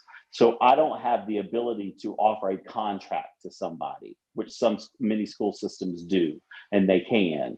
But hopefully, getting in early will kind of invite them to come see our schools, and they might, really be interested in us. In addition, what we just recently did with our paraprofessionals and residential advisors. The residential advisors are people that work in the dorms that I mentioned earlier. I appreciate, someone on the call mentioned the livable wage, and whoever said that is exactly right. So what we did, I'll give you an example. Our paraprofessionals, we were bringing them in a starting salary of $20,000.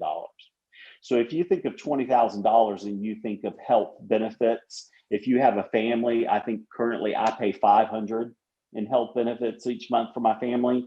What are they really walking away with at the end of the year? So we were able to move the starting pay from $20,000 to $25,000.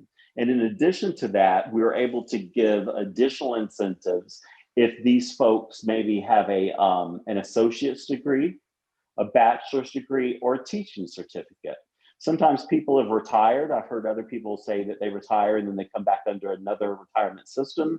And now we can add some additional incentives to try to attract some really competitive people, because when you're dealing with deaf and blindness, everyone's trying to scoop up these people. They're such a talented group of people. But what we're doing now, at least with those, is very, very competitive, I think.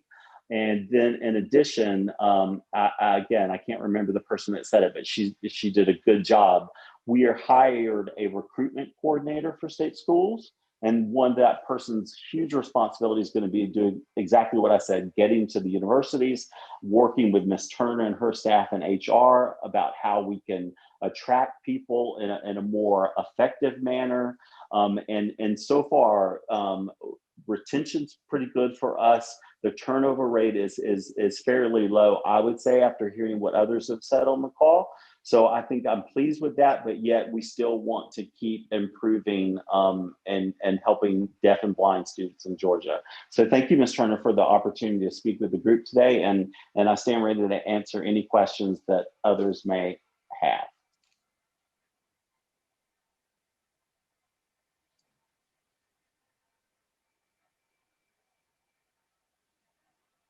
Employees that you spoke of, how many of those employees are educators that actually instruct? Sure. So out of the 350 employees, I would say the actual educators across all 3 schools, I'm running the numbers in my head a minute. I would say about 120.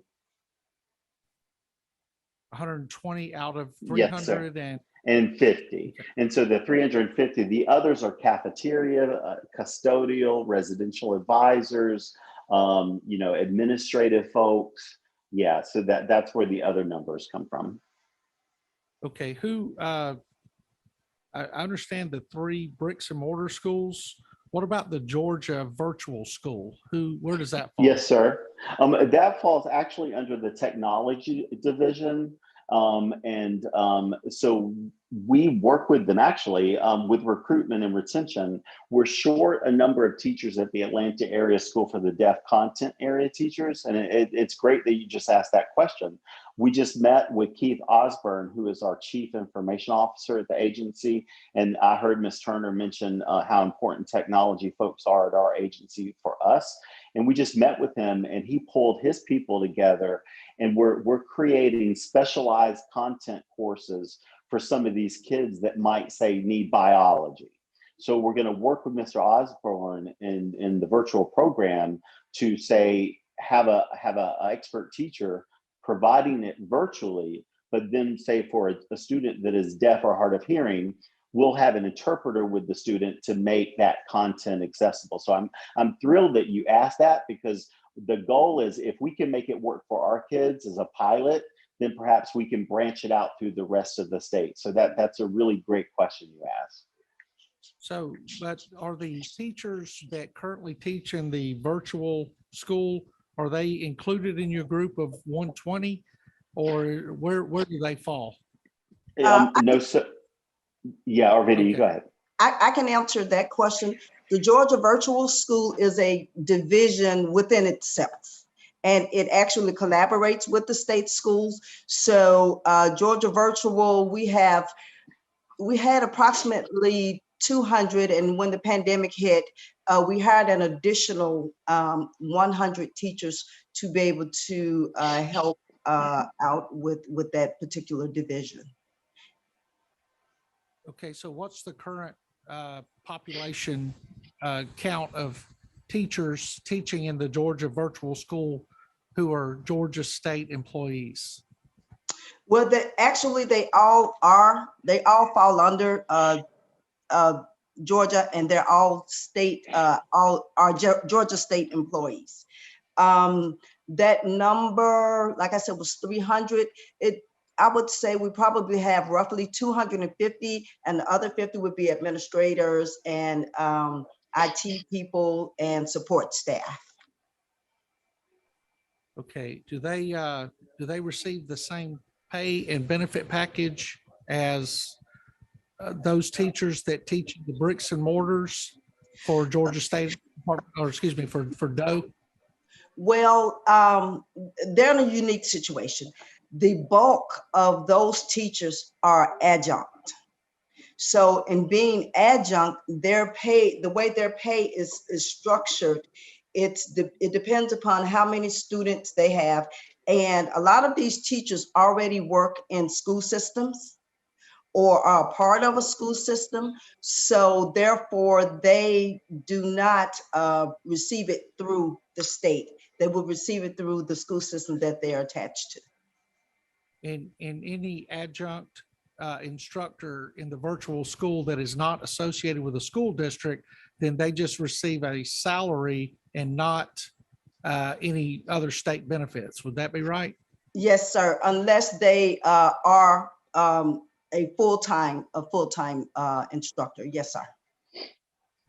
Okay, and do y'all classify them as full-time or adjunct based on their current mission or assignment? Yes, full-time or part-time. Like I said, up until the pandemic, they basically all were adjunct, but we moved a few of them over to a full-time time limited position, which allows them to receive benefits. Okay. So do you know how many are full-time? Currently,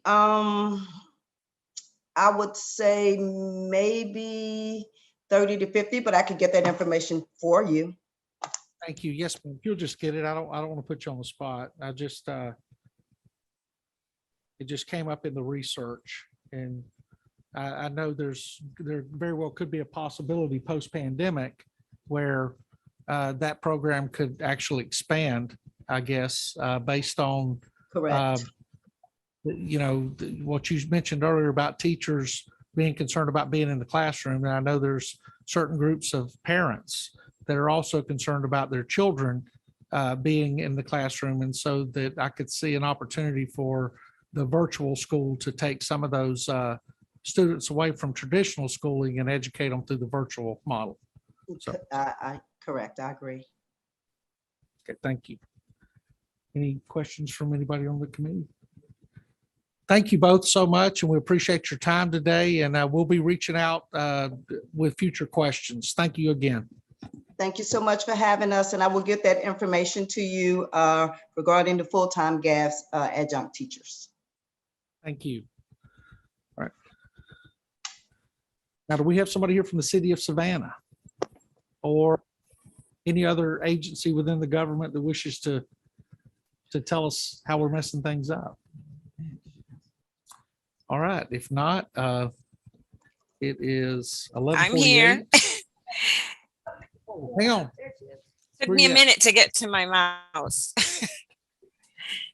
My name is Colleen Forrester from the city of Savannah, and thank you, Chairman, for allowing me to represent the city today. I have some data that I'd like to share with you, and then I can answer some questions. I think we're all on the same page in terms of recruitment and retention and turnover over the last couple of years. And so in terms of the city of Savannah, we service a population of 145,000 citizens.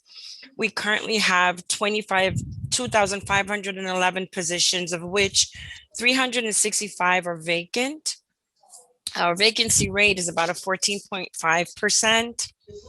Our average hires per year is around 260 for 2020, around 269 for 2021.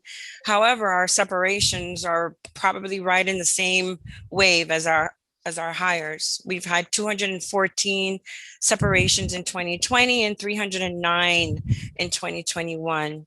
In terms of unemployment cases, there was a surge in 2020. We had 77 unemployment claims filed in 2021. It's gone down significantly in this year.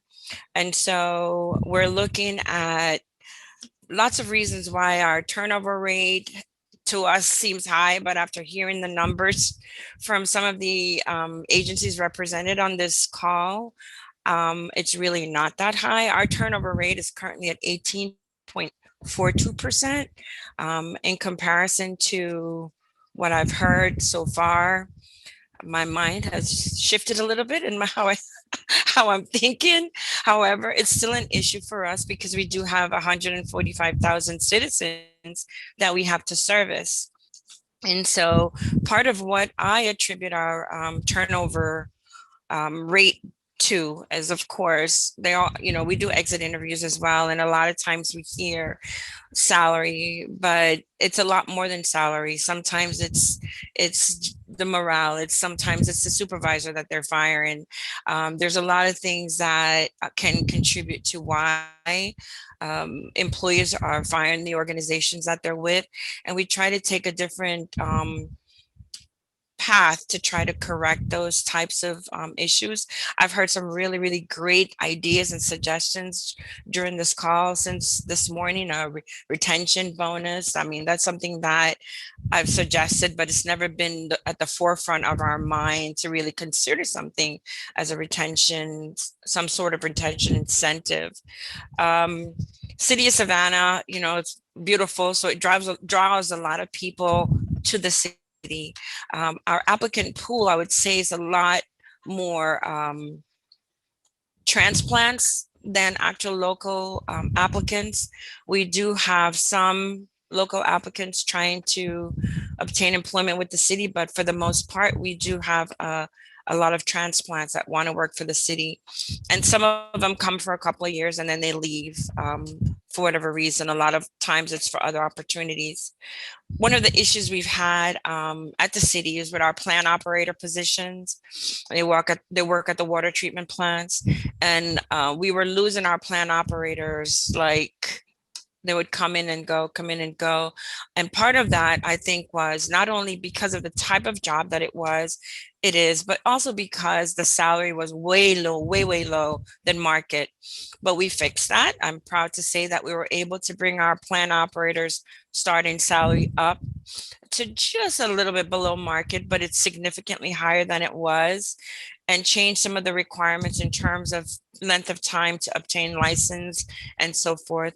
And we've been able to retain our new hires a lot longer, improved our training program, partnered, given them mentors for them to partner with so that they have a really good, clean experience with the city of Savannah in terms of learning their craft.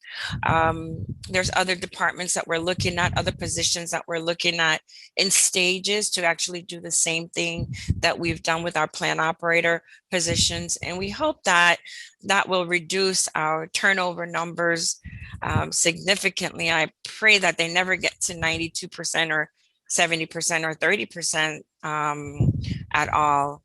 But I mean, that's just some statistics I wanted to share with you regarding what's going on at the city of Savannah. We're having the same struggles in recruiting our firefighters, our police officers. A lot of our officers are leaving to go to other agencies because their starting pay is higher. So we're looking into that and looking into what we can do to retain our officers. And I think that's all I have to share. The one thing I do want to share with you, another thing that I want to share with you is regarding our retirees. I want to tell you that a large part of our population, our workforce, is eligible to retire within 5 years. Within 5 years, we're looking at 41.5% of our employees that are eligible to retire. That's a large number. And all that institutional knowledge is going to walk through that door. I've come up with certain different plans to memorialize a lot of the experience that's walking out the door, getting some videos done of how-tos and best practices, and putting together a library, because when that 41.5% of our employees decide to go, we're going to be in significant trouble. And our average age of our employees is 44 years old. For public safety, our average age is 47. So we've done massive hiring events for our public safety positions. We've done open houses for our regular positions. And so we are trying to be as creative as we can with our recruitment process. And hopefully that we can have a steady flow of applicants coming in. There's significantly low numbers of applicants that are applying for some of our entry-level positions. And we all attribute that to the pandemic, because the numbers have changed significantly since the pandemic has struck our country. So that's the gist of what I have to share. I'll be more than willing to answer questions. We're all in similar situations. So I hope my information helps somewhat to help you have a better understanding of what's going on with the city of Savannah and how we're dealing with some of our retention and turnover issues. Thank you. Yeah, it absolutely did, Ms. Forster. And I appreciate that. Could you tell us what type of retirement benefit does the general government employee in Savannah or the public safety employee in Savannah have? So we do have a defined benefit plan.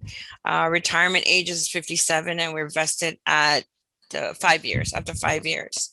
I liked your idea when you mentioned the thought of extending it to 10 years, but I don't know how well that'll go over with our employees, because we do use it as a recruiting tool, a marketing tool to bring others on board.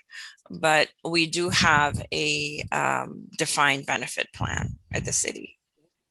Is a defined benefit plan, what percentage is it per year of service? That I would have to get for you. I can get that information for you. Just curious, because I know most of them are 50 to 60 to 80% of their highest salary after so many years when they leave. I know we look at we look at the three highest years, but in terms of the percentage, I'll get that information for you.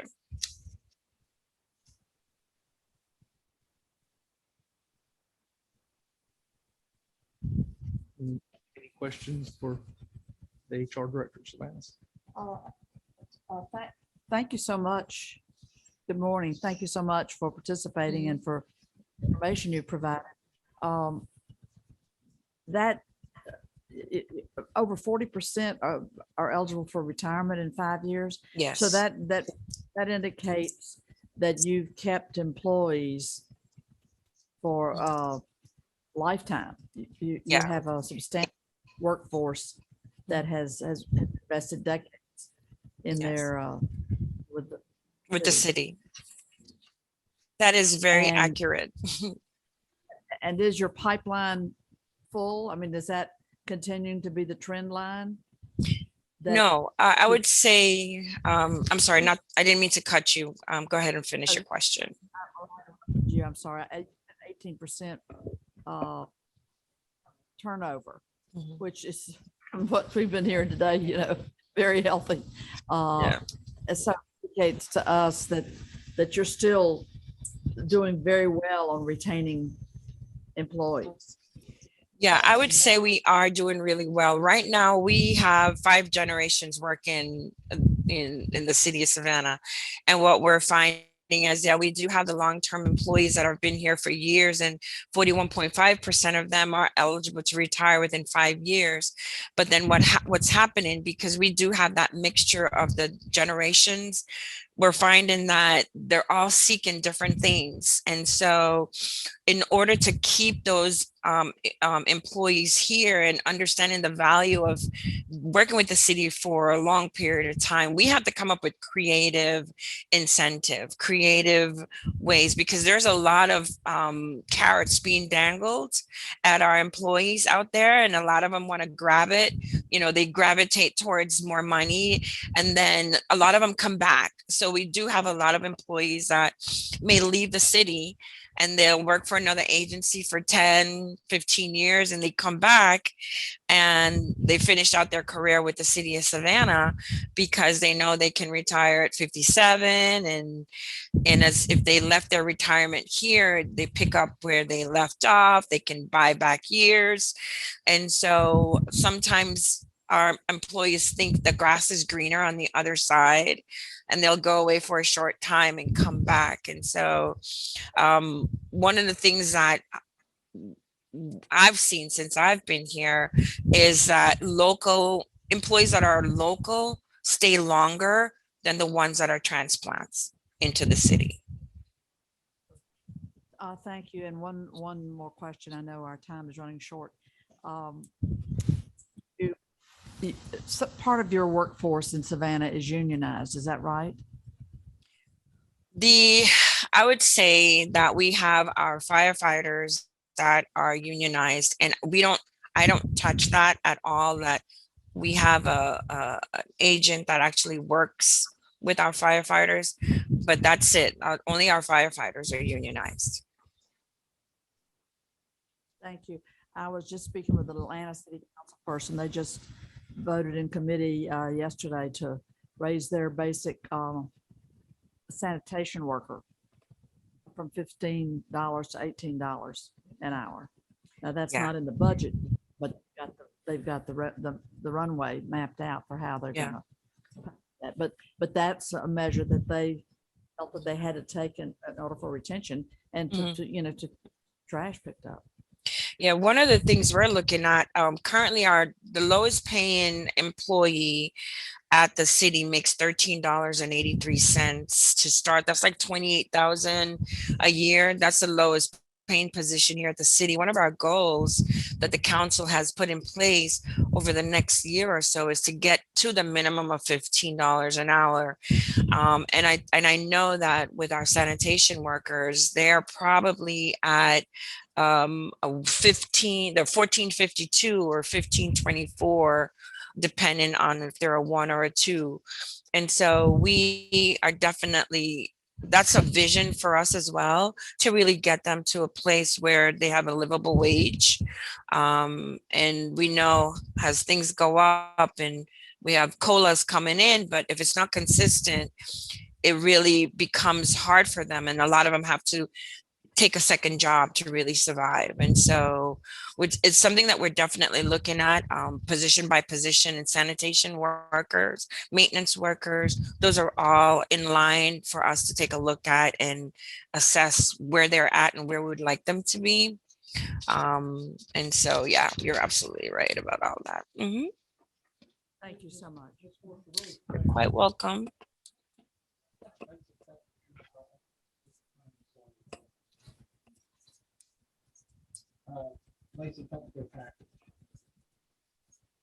Did she lose us?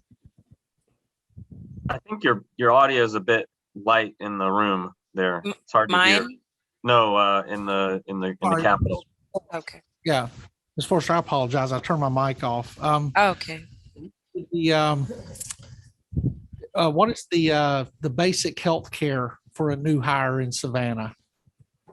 Basic healthcare in terms of, you want specifics, like Just insurance, right? Is there a, do y'all pay for the single employee, and then if they add family or, spouse or children, then it increases, or is there multiple packages they can choose from? there are multiple packages they can choose from. None of the packages does the city pay for the employee, but it's a very small amount, small contribution that the employee makes towards their health insurance. And of course, escalates as you either have a family or spouse or parent and a child. But we do offer our benefits start after the first of the month following 30 days of employment. And like I said, it's a very small contribution if it's employee only. And they have a choice of 2 different plans that they can select for their health insurance. And in this small contribution, moving through the healthcare plan, it does require co-pays and things of this nature to offset some of the costs? Yes, it does. There's a copay requirement. There's a deductible requirement. And I think that's it. That offsets some of the costs, yes. And I can Okay, provide and you specifics if you need that. That would be great if you could do that. I'll have Ms. Jackson reach out and we'll get that information. And I see Mr. Campbell. Professor Campbell? Yeah, I was struck by the same thing that Senator Orrock mentioned, like the 40% about to institutional knowledge it's about to leave. And you had mentioned that Savannah is an attractive place for people to move to. So I guess as those people retire, you'll have more dollars in your budget salary wise that are going to free up. And I just thought to throw out the idea that maybe you could look at people even out of state that might, be in a mid-level position that you could use those dollars to attract in at any kind of level. I mean, in the admin as well as at the firefighter or police officer level. Yeah, we actually recruit outside of the city quite a bit. As I was saying, that most of our recent hires have come from their transplants. They're not from the city of Savannah.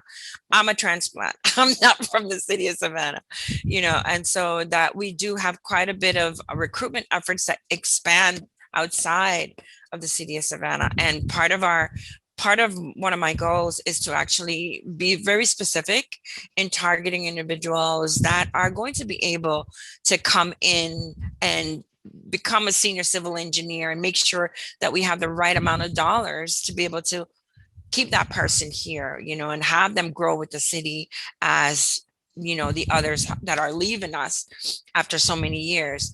And so that's one of my goals. One of the things that we are striving for is to get those individuals in here that are at that mid-level and just wanted to spend the rest of their time here at Savannah, another 15, 20 years and retire here.